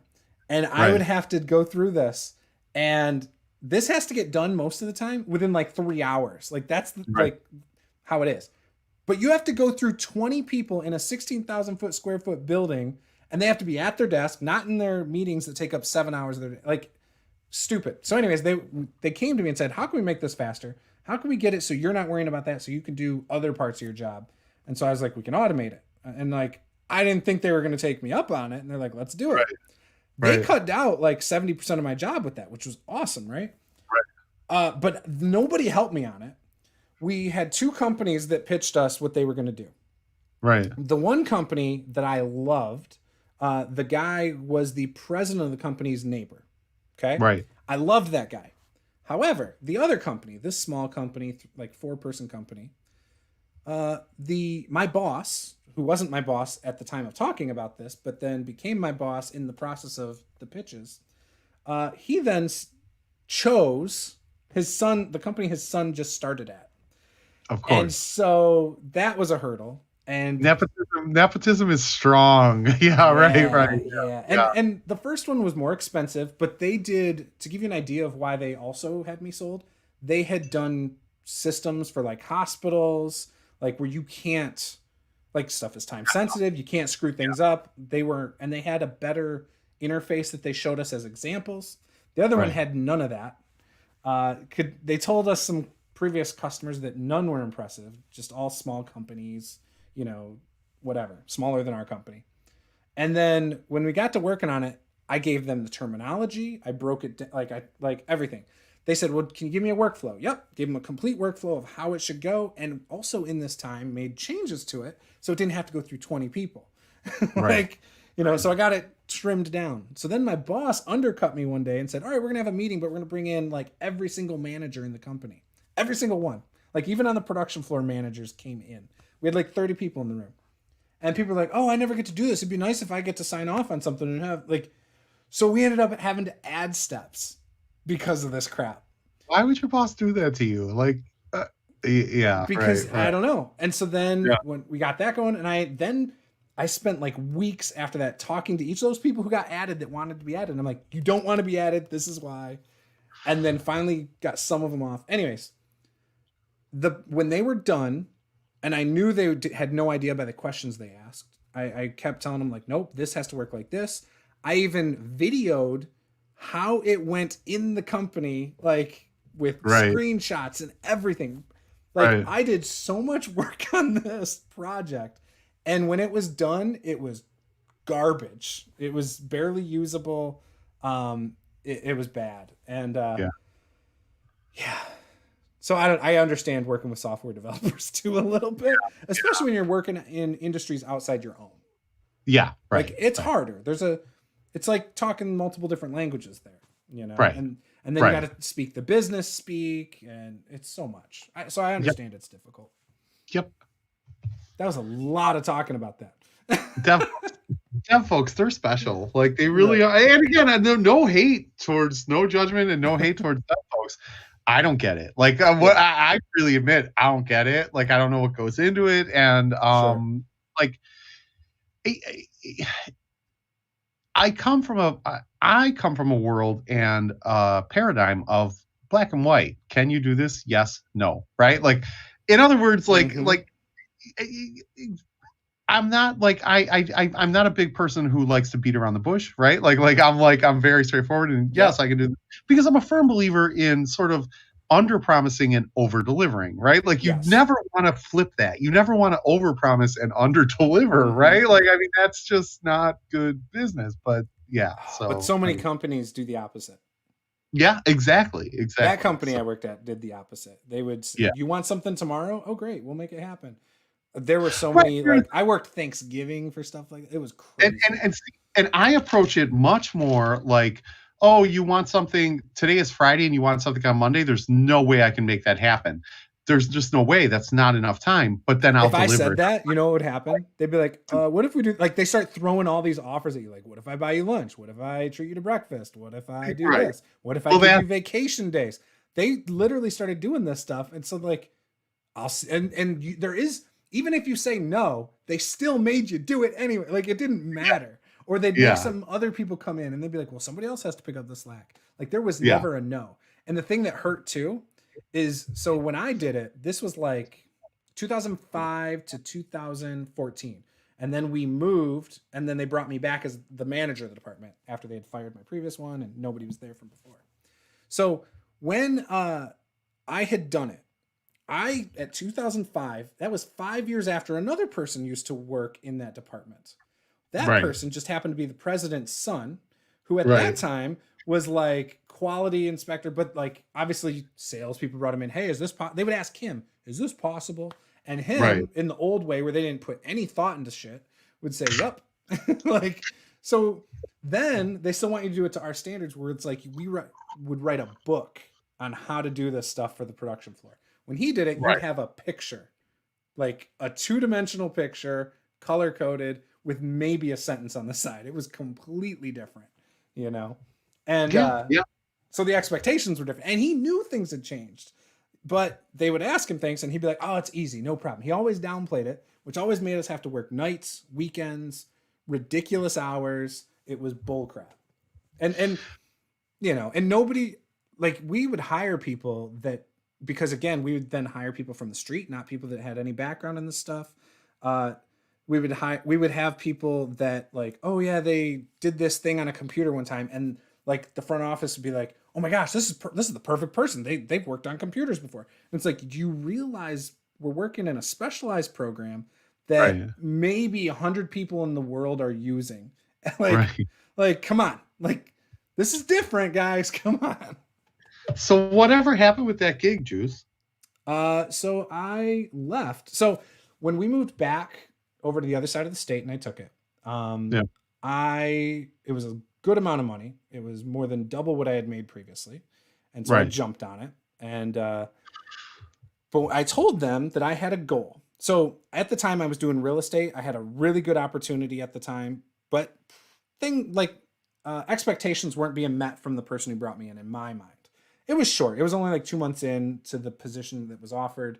But yeah, anyways, so I got this call that they said, hey, would you be interested in coming back? What would it take? And that's an enticing offer right there, all this stuff. They had grown. So when I left, it was me, my boss, and one other person. They brought in 2 people to replace me at the time. And then over the 2 years I was gone, 3 years I was gone, they had even more people and were planning on growing to like a 7 or 8 person department. That was the idea that they told me. And so then I started asking them, I'm like, well, how much work are you guys doing right now? Like, cause I want to know if that was even necessary. And they're like, well, this is how much we're doing. I'm like, you don't need that many. I was like, you can do it with 4, no problem. Came back, they forced me to hire somebody right off the bat within a month. I was like, all right, that's fine. And when I went back, it was bad. Like, the reason they brought me back is people did not know how to do it. Stuff was falling apart. Yeah, and do it correctly. Like, so many Right. things were built wrong. Like, customers were mad. It was a big deal. And so when I did it, we ended up, I went back. I said, I'm not going to need that many people. If I can prove that, you know, will you compensate me more? I was Right. told by the person who was bringing me back that she would definitely fight for that, especially since that would prove my value and then some. I said, I would like to keep my real estate license active and possibly do some real estate on the side. Not a Right. problem, as long as it doesn't interfere with work. I said, I'll never take phone calls while here. I'll never do emails. I said, my wife works from home. You know, I would love to, you know, work something out with her where maybe she can help me during the day, if anything. Okay, Right. no problem. Again, don't let it interfere with your day job. So that was the agreement. That was October, whatever year. Come February or March, they took her, so she wasn't in charge of me anymore. She was just in charge of a different department, which I Right. did not agree with. There was politics, and people didn't like her because of her personality type on certain issues, and that she wouldn't let them bulldoze her. You know what I mean? Right. Right. So anyways, they made me report to a guy who had no idea how to do anything in my job. He came from the auto industry, had no background in circuit boards. I guess he had certifications for some stuff that impressed people, but I didn't understand why it mattered. Like, it sounded cool, like when you first met him, he sounded like a cool personality, but then working with him, yeah, he was so passive and wouldn't fight for his team, fight for his workers to get things. On top of that, I had a guy who I trained up really quickly, and he also was really smart. He could do everything that I needed someone to do. He was basically me 2 years before, right? Yeah, And I went to get him a raise that I still thought was low, but it was exactly the number he told me he wanted. And my boss was like, we'll talk to the president. We went to sit down with the president. I said it to the president how much he wanted. He said, okay, give it to him. And then my boss said, no. Let's offer him like $2 less per hour. And I was like, why? Like, he's worth it. And he's like, well, you know, let's see how he does once he gets, you know, let's just see how it goes. No, it was him. I don't know why he did that. You know, it bothered me. Lowball him because I get bonused on, you know, Profits, my budget. probably. Yeah, something. But Right. So that bothered me. And so I had a relationship with that employee, and I told him, like, straight up, I said, look, we went, the whole thing.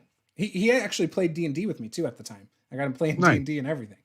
Well, he was already kind of, but yeah, it was just one of those things. And so there were issues I had, like when we did the software thing, all the other stuff. I stayed there for almost 2 years, and he was my boss for almost 16 months, I think.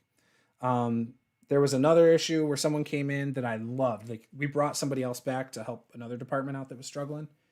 And for some reason, I think she butted heads with that person over a different department he was in charge of, and it caused problems, and she ended up leaving. Because the thing I noticed is we got full support when we first came back, and then they started even though, like, for example, we were running with 4 people rather than 8. Like, I saved the money there, even though we automated 2 things that made our job more efficient. Our quality went up. We didn't have to work 60 hours a week, each person in the department, to get ahead on certain things. Like, because that was the other thing. We were like 200 projects behind when I went back. And when it was bad. And when what is that like that? Dude, like, so each project is like almost a 2-day minimum, you know, if you're talking about 8-hour days. I have anxiety if I'm behind the 8 ball on one. Like, I couldn't even imagine what. Yeah, right. You should probably be at like 10 projects active. Like, hey, these are going out in the next day or 2. You know what I mean? Behind.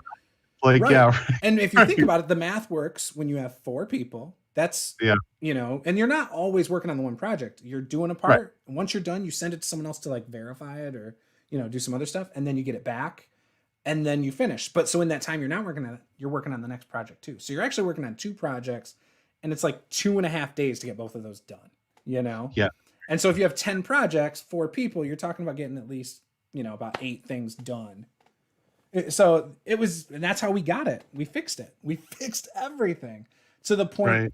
So then that boss apparently found out I did real estate. I didn't hide it, but I didn't talk about it in meetings and stuff. We had someone who was selling sex toys that would talk about it in meetings and try to sell it, like set up parties for whatever company it was. Yeah, we had someone who was doing photography on the side, going around talking to people in their cubicles and their offices about, hey, you know, you want to set up a thing? Here's my stuff, like pulling out the price books on work time. I never did that. I worked with one person that I worked with to help them buy a house. He would come to me about stuff occasionally. I would usually tell him, all right, no, I'm working, you know, because I was too busy. And I'm salaried. I also wasn't hourly. And so I would also stay over and work 60 hours a week, work on the holidays, like just crazy stuff. So anyway, so my boss pulled me into HR and said that he knows it's a conflict of interest. And I said, how? He couldn't tell me how. He's like, I've sold a couple houses before. I'm like his own houses. I was like, great. So ironic, I have a very similar story, but I cannot talk about it. Yeah. Don't. People talk about this. Like I have a very, very, very similar story. So I'm sure. Well, maybe someday off air. Yeah. Over beers when we can meet in person. Drake, you have to talk for like 2 minutes. I'm sorry, and I sincerely apologize, and I'll explain this to you later as well. But I have to. 2 minutes. I will be gone, and I'll be right back. So yes, right. Yes. Peter, now you got to talk. He put you on the spot. Uh-oh. No, I'm just kidding. But yeah, the whole thing was crazy, man. Working. So they gave me an ultimatum, and they said I could do real estate or that. I couldn't do both. And so I was like, all right, well, I'll go talk to the president because I had a relationship with him. Nothing came of that. You know, he's like, I'm going to back my management. I'm like, we have 10 years of history. Like, what the heck? This guy you've known for a year and a half. So I had sour apples towards one person there. And they gave me an ultimatum. They said I had a couple days to pick. I made the choice for them. Then, like, threw my real estate signs on my car that I never brought to the office, pulled up, parked with my real estate signs, took my department out for lunch that day, told them, I said, hey, just so you know, this is probably going to be one of my last days here. They told me I have to pick. I think it's crap, you know, whatever. And so then later that day, because I think one of them talked about it or something, they said, they came to my office, HR, and then the guy who originally moved me from the production floor to the office. And like I was going to be a hard person to get out of the building or something. And they walked me out. And they're like, so they also were like, yeah, do you have anything you need to pack? I'm like, actually, I packed last night. Like, I already knew. And that was it. That was the end of me there. But yeah, it was weird because like I said, even when I left the first time, I was helping them. My old boss would call me. People that I trained would call me and ask questions, and I'd answer it and help them and walk them through the software and everything. But yeah, I'll admit, they wanted me to go be a process engineer, and I didn't want to do it because I'm not passionate about electronics at all, and I probably should have done it. But then they also, what was it? They wanted me to do something else.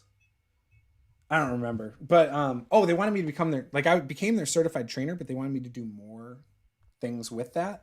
But my boss at the time did not want me doing things outside of her being her lackey. You know what I mean? So, you know, I did a lot for them.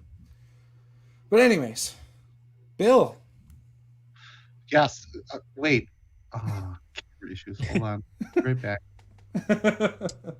Dave, did you get all your stuff shipped the last time we talked? In terms of the Kickstarter, yes, everything is shipped. All right. I think we didn't break 400. We were pretty damn close to 400. I want to say 389 packages all shipped out. So that's all done. Wow. Now just working on regular orders. I'm shipping out what I've been putting together. This whole thing is something for a nice package for the DM layer and his Kickstarter going on soon. Yeah, his was doing well last I checked. Oh shoot! I didn't mean to do that. It should. I believe it should launch September 1st. So Yeah, soon. Yeah, you saw the covers and everything though, right? When he was showing all the artwork. Ah, Yeah. it's gorgeous. Do we have Master of the Game tokens? Not Yeah, yet.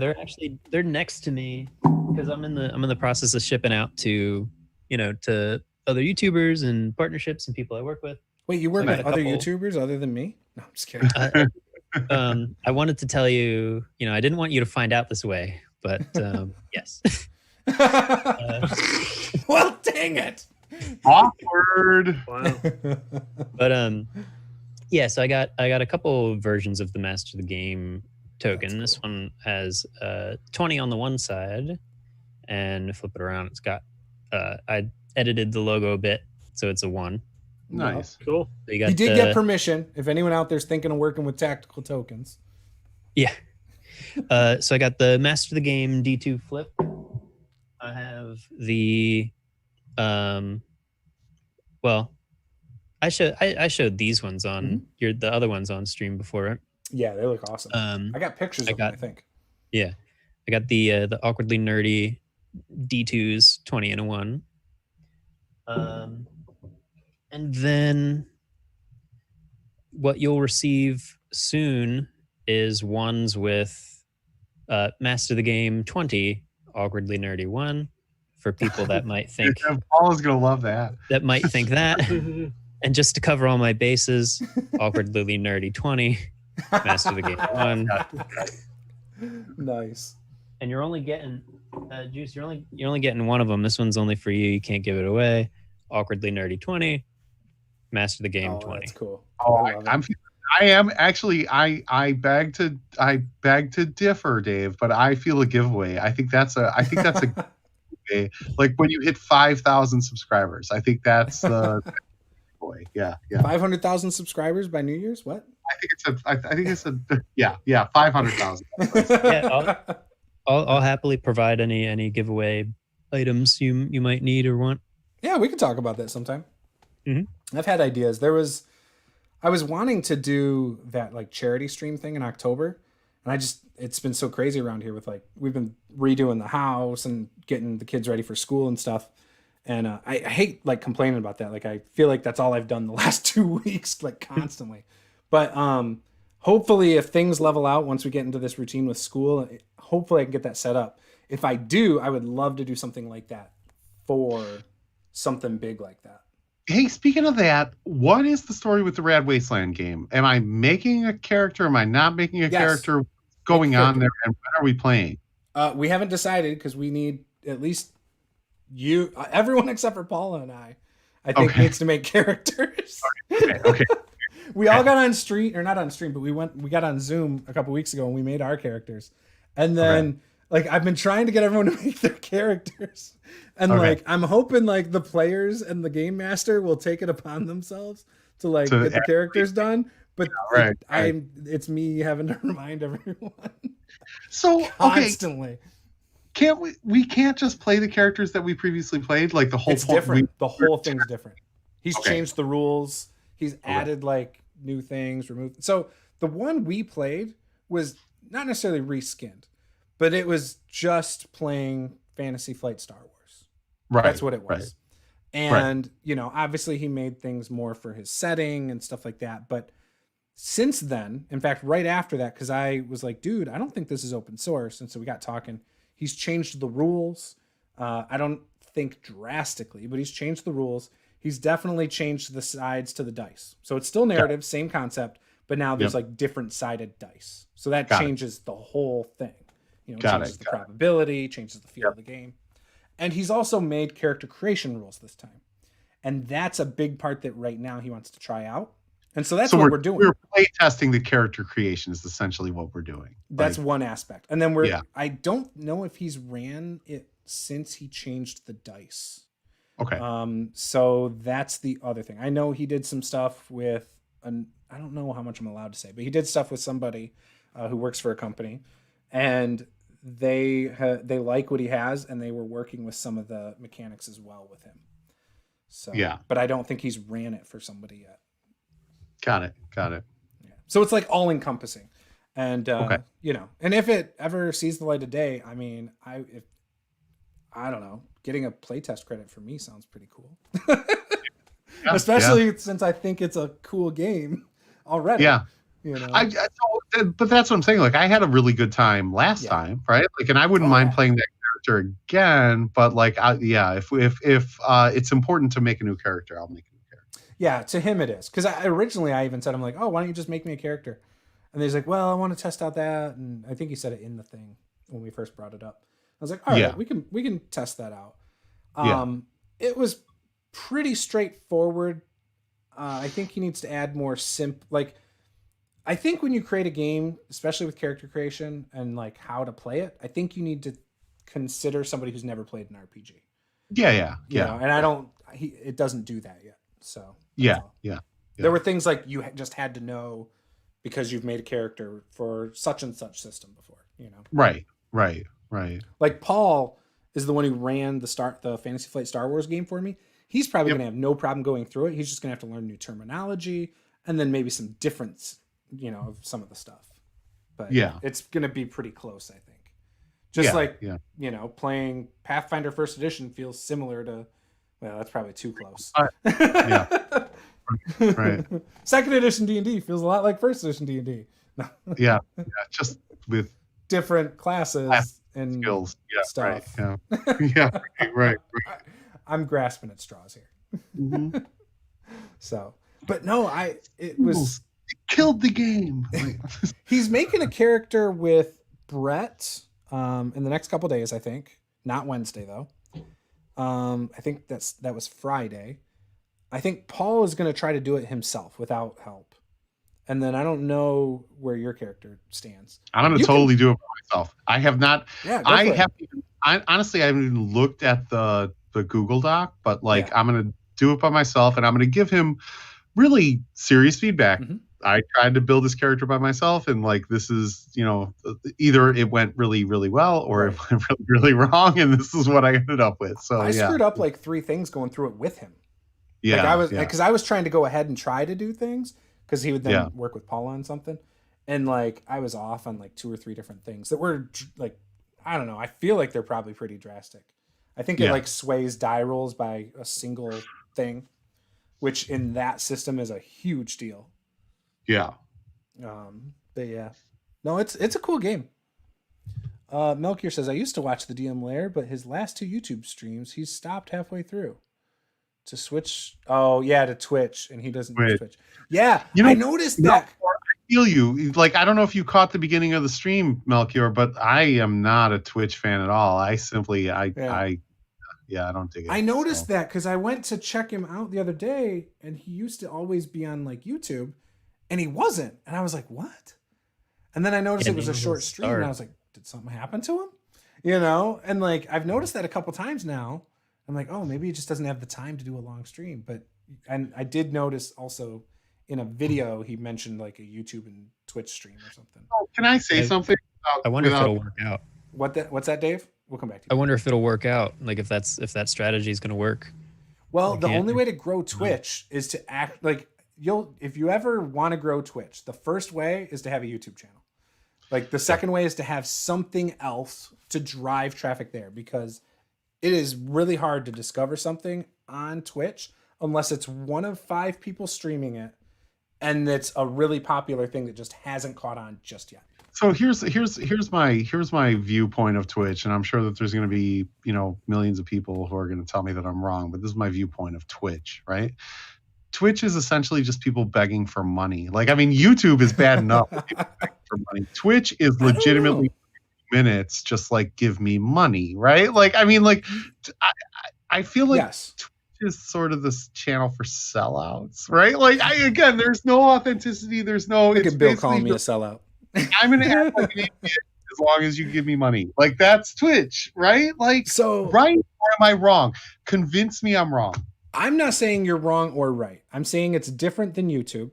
I think YouTube has just as many people, if not more, that are asking for money. I agree. I'm saying YouTube had enough with begging for money. I think Twitch is I don't think begging it's worse, for money steroids. I think it's a different audience. So you have, if you look at age demographic, I bet you have a younger demographic over on Twitch, whereas YouTube is probably now starting to be more like between our age, like what, Right. 25 to say 50, something like that. I wish I was 25. Like Sure. But that's like the YouTube demographic. 20, I feel like the Twitch demographic, I feel like it's anywhere from like 14-year-olds up to like 40-year-olds tops, right? Like Right. you don't have old people, like old people, like 60, 70-year-old people going like, I want to watch Twitch tonight. Like, it's not happening. Right. But the kids are watching that. They're on their TikTok. Like I used to know a guy. So, okay, the kid I had to hire when I went back to that company, it was a 19-year-old kid who would not use Facebook and would not use YouTube. Gosh, what was it? He used to talk about Vines. He was on Twitter, Instagram, like, whatever. But like now, if I were to go over to, because now he's on Facebook, but I bet if I were to ask him, I bet you he's into some of the even newer things that are out there that I don't even know about. Right. So I think people go to Twitch because it's a younger audience, and it's a better platform if you are the streamer, right? It's more reliable. It's easier to just do it. The difference is you need some kind of software program like OBS or whatever. YouTube didn't used to need that. Now it does, but it doesn't always communicate well. Like I get errors all the time that says, "Oh, your stuff isn't coming through," and then I'll look at my CPU usage and it's not that big of a deal. Like it's just YouTube has some work to do with their live streams, I feel. A little bit. Yeah. So it's just a better platform for that type of content. I'm not a fan of it either, even though I follow a bunch of things. I rarely am like, oh, it's Friday night, I'm going to watch this thing. Like, I don't do that. I need to be reminded. So, like, Luke, for example, when he does his streams, he used to post stuff. I don't know if he still does. I don't see it as much for some reason, algorithms and stuff. But, like, Twitter or Facebook, I sometimes see it, and then I'm like, oh, I'm going to go there, I'm just not on Twitch as much, because, again, you watch it live. You don't watch the replays usually. You can, but they go down 2 weeks later. I think, you watch it on Twitch live and then you catch the replay on YouTube, right? Is generally the way that it works. People put it on YouTube. Most people don't. Yeah. I've even forgot. Like, I've been meaning to put my Pathfinder Kingmaker stuff on YouTube, but do I want to? I don't know. It's like, maybe it's just stays there and it's its own thing and I don't worry about it. Does Twitch hold it for a certain amount of time before it's like you 2 weeks. And then it's gone forever. You have no access to it. But you can download it from them. Like, they have an option where you go into your whatever it is, you click the button, and then you can start downloading it. It takes forever to download. I'm going to reveal my ignorance here, right? But, like, it's not possible, like, via OBS to stream to Twitch and YouTube at the same time. Like, there's programs, there's things that do that. The difference is, so once you become a partner, which is 50 follows, so many viewers, and so many concurrent viewers and post dates. Once you're an affiliate with Twitch, the agreement says you cannot post to another platform within 24 hours. They get 24-hour exclusivity. Gotcha. Now, I don't think they're very good at cracking down on it yet, because I know people that I've even told them, like, hey, you can't do that. Like, they were doing it to both. And they still do, but you can lose your partnership with Twitch. I don't know if it can impact your YouTube side. I don't know about that. But yeah, like, even like big, like Gary Vaynerchuk, who has like huge following, like tens of millions of people follow him. He used to simulcast. He doesn't do it anymore. Or he does, but I don't think he does it to Twitch and YouTube at the same time. In fact, I think he stopped doing it on Twitch. His whole thing is TikTok now. Like, he's TikTok. Well, he talks about it. He does some of his streams there, LinkedIn, and but Facebook not as much anymore. Still does it on Twitter, I think, too. He's a massive douche, by the way. I love Gary Vaynerchuk. Love him. Love him. So bad. I am a digital marketer. Trust me, he's a hack, man. He's He's so bad. Like, there's a difference between hype and actual real execution. And I'm telling you, I agree with that. Gary Vaynerchuk is a multi-level marketer. He's a hype man. He's not a marketer. But here's what's good. I agree. But here's what's good. So I agree with you with what you're saying. He doesn't give out any of his secrets or any of that stuff. Commercial. That's all he is. He's not. He gets the people off their couch that make YouTube content once a month. You know, like the Roll Stats of the world, that gets them to put stuff out more frequently. No, he is like the disgusting underbelly of digital marketing and why people don't trust digital marketing. Is he actually bad at it? Because he's got huge accounts that person. No, it's not that he's bad at it. He doesn't do anything. He has a team of 25 people who are actually executing, and all he is a hype man. He's basically But you do realize it didn't start that way, right? How he ran for his father's wine company. Look, man, I'm telling you, Gary Vaynerchuk. I've got multiple of his books. Gary Vaynerchuk is a fake, awful human being. No, he's from not. the bottom of my heart. No, I'm telling you. Why is he awful? I think he's great. Because I think he's a good person. Because he gives digital marketers a bad name, right? First of all, because he knows not of what he speaks, right? He has a team of 25 people that actually do the work for him. You got a team of 3 people or whatever. Yeah, I have a team of 5 people. Yes, right. See? Here's the thing. I can actually do the work, right? Like Gary Vaynerchuk cannot do the work. Sure, he's the salesman. He's a salesman. Yeah. Oh no, he admits that, and he admits he doesn't have this. Like he doesn't do his Photoshop or any of his editing. He doesn't do any of it. He basically is like you said. He's on top.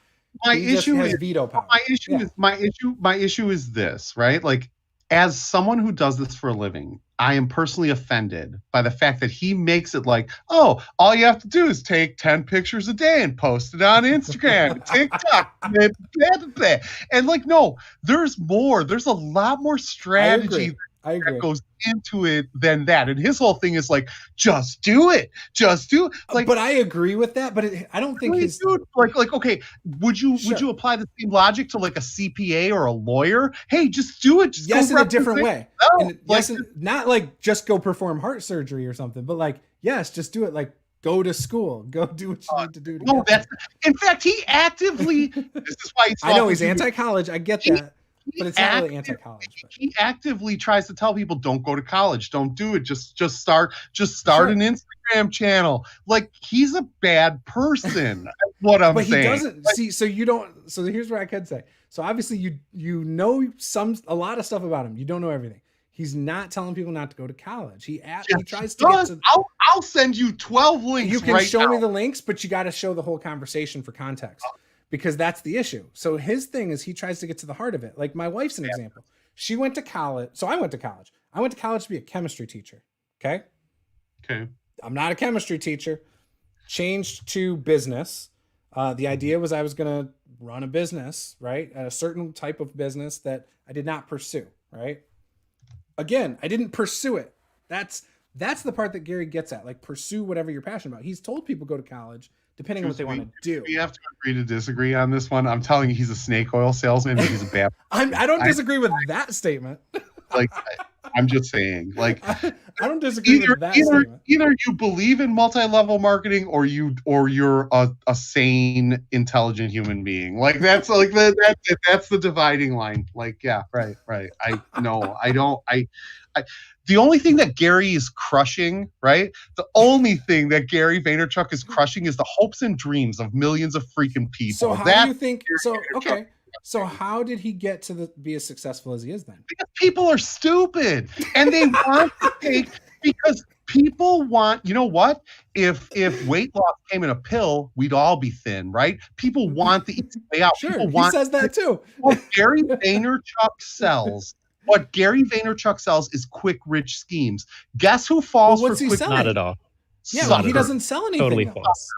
What's he selling though, Bill? He's got no Patreon. He doesn't charge anything for his content. No, he's selling himself. He's selling himself. He is an awful human being. He's a snake oil salesman. Ah, yeah. My opinion of him is that if you don't like him, you're not actually listening to what he's saying. I kind of am in that boat. Like I understand he can rub people wrong at first. We're all the cult. Are we seriously all the cult of Crush It on this call? Yes. Like, am I the Crushing one? it? I didn't get the first one. I don't even know who this person was. I had to Google him. Good for you, Drake. I'm God, really good Look, for you, look at his man. Twitter. Good Peter, for you. I'll tell you about him He later. sounds like a hockey player. no, I don't no, know. he's not athletic. It's useless to try to convert people to like him. If you don't like him, like that's you, man. That's Go for true. it. That's true. I'm not trying to convert him. Sorry, Bill. No, I am only personally offended because I legitimately and professionally do what he pretends to do, right? Sure. Like, that's the only reason that I am offended by it. That's the only reason that I is his did. company good at what it does? Is the other question.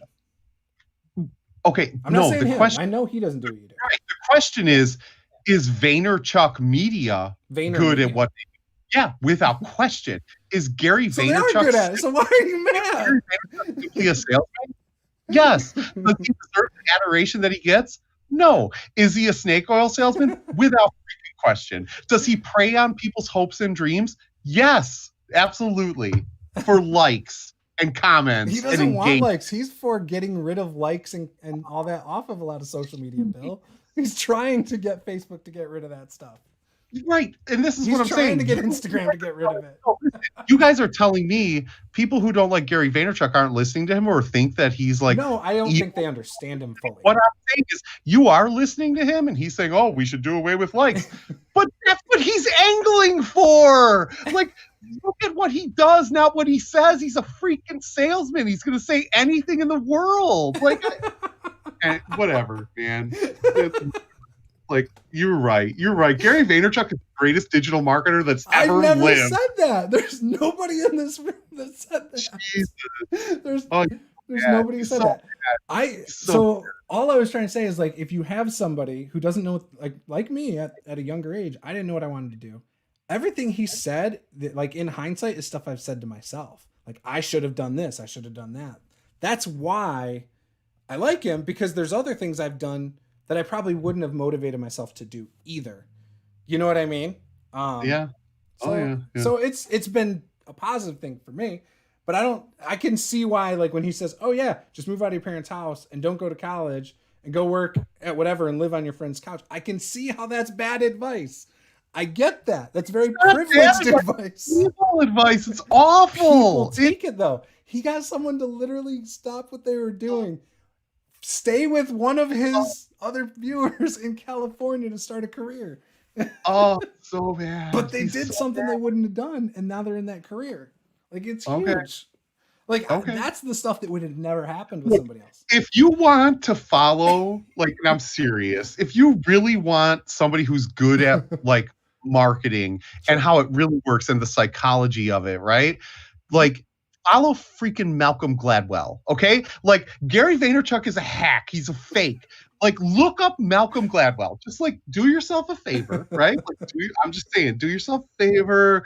Go buy a single Malcolm Gladwell book, right? Like, or just simply follow the man. Like, I'm telling you, that's a real professional, somebody who actually understands what they're doing and the actual psychology, and someone who actually executes upon what he says, right? Like, Sure. not just a salesman. Like, just do yourself one favor. Like, anyway. You're funny, Bill. You're funny, Bill. On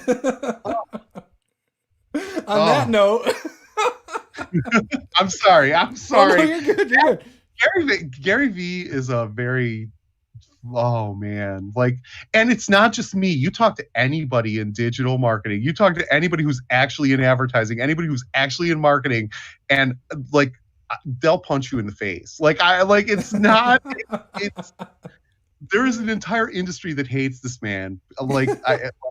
Oh, okay. Take Anyway, a breath, Bill. Bill, breathe. Yeah. Take a sip of Yeah. water. Yes. We don't want you to have an aneurysm over here, I'm man.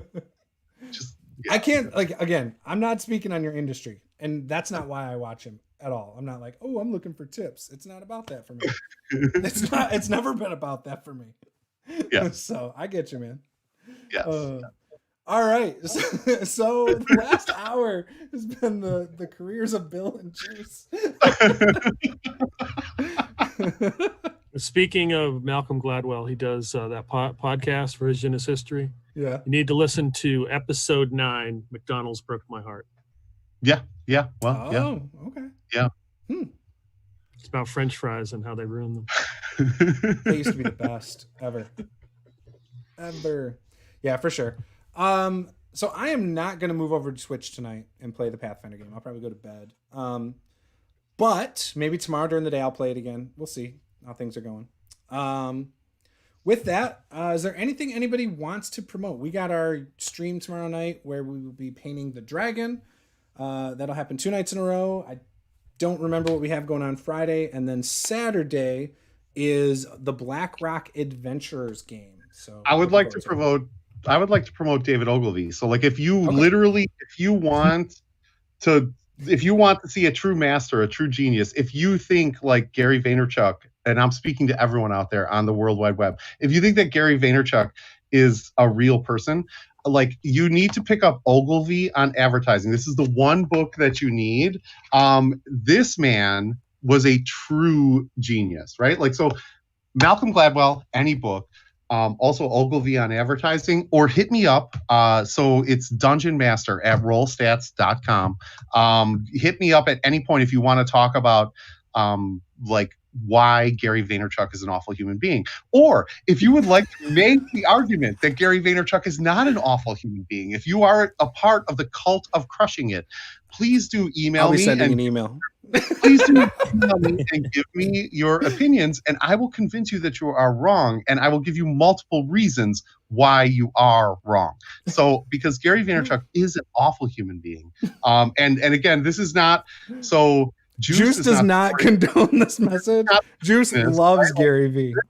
This is Bill at RollStats, Dungeon Master at rollstats.com. Send all of your hate mail here, and also I will respond because I am an actual real marketer, right? Like I'm not a snake oil salesman. In fact, marketing and sales have nothing to do with each other. Like legitimately, marketing and sales should not be involved at all. I learned that from Gary V. That's true. So anyway, I'm done now. So Peter, what you got going on? Twitter. Just no, I don't go on there. Just got my games. Just posting games on my channel. Oh yeah, go check those out, guys. Is the link down below? I don't even know. I just steal from previous streams now. Oh jeez, I think it's below. If not, it's not. For some reason, it's stealing from somewhere else. I'll add them. I need to add all of your guys' links into my Patreon stuff. But yeah, go check his stuff out. He posts stuff into our Discord too, under the member promotions. He posts once a week, probably, I'd say. Yeah. And then so go check that out. And then Dave, what you got going on? Go follow me on TikTok because that's where the attention is. Thanks, guys. Tactical Tokens. Do you really have a TikTok? Can you do that anymore? I thought that was banned. No, I got I mean, I have it, but I haven't been on it. TikTok's the shit. Gary Vaynerchuk told us so. Yeah, dude, I got 7,000 followers in 48 hours. So it's fantastic. Wow. How much real engagement? Like, what was your ROI on that, Dave? A few thousand, I think. Actually, it was during the Kickstarter. Got a whole bunch of Dave. Bill and Dave. I'm not a wall between you two. I'm not even being facetious right now. That is actually pretty impressive. So yeah. This other guy, I'll shout him out. I think his name's Denkin, Denkin. He made a whole song about tactical tokens, like a rap, and he did another video of like a rap battle about tokens versus minis. It was awesome. Can you share that link? I love the community on there. Can you share the link on Discord? Specifically the D&D community. Yeah. Let me see if I can find it. That would be funny. Again, we don't need to talk about Gary B in here anymore. Bill is fired up, man. Fired up. Good. It's all it is all good fun. If I didn't rant about at least one thing, then it wasn't a real stream, Juice. Come on. Like, Yeah. I'm with you, buddy. I'm with what you. was Attack of Opportunity with roll stats? So yeah, right. What? You need to get that going. I agree. What was that, Dave? I'd watch Attack of Opportunity every time it's on. Me too. I would ask him about Gary Vaynerchuk every time. I would actually love. You know what? I would love to have Gary Vaynerchuk on Attack of Opportunity. I really, really would. If he goes on yours and not on my channel, I'll be pissed. Well, that will get me to share stop. the link.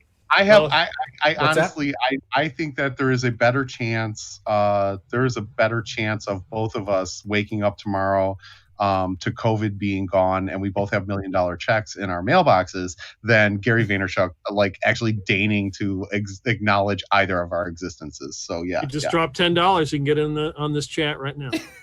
Yeah. I'll reach out to him and be like, "Oh, we had a marketer talking about you." For $10, you can come talk to him. Exactly. Right. Okay, so if he did, it's not going to happen. But if it ever happened, and he actually became a patron of me, do you realize? Like, I would print that screenshot and frame it. Oh yeah.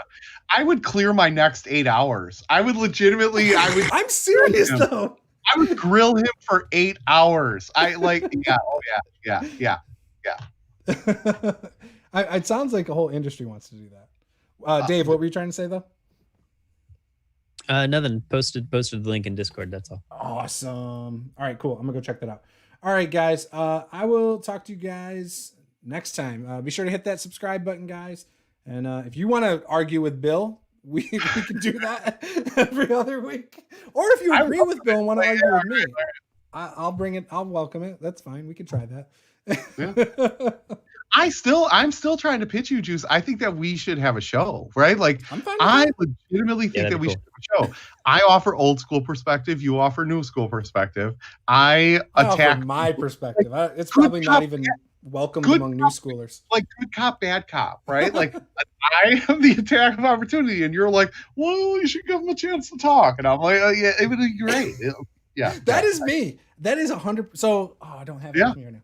I am definitely the person who, even if I agree with someone, if they have strong, passionate opinions, I sometimes take the other side. Right. And I'm like, well, at least look at their perspective. Try. Like, right. So I'm definitely that person. But in this case, I 100% back Gary V. You are such a God bless America. Anyways, guys, this was Master the Game. I am Juice. These are my $10 up patrons. We just want to say thank you and game on.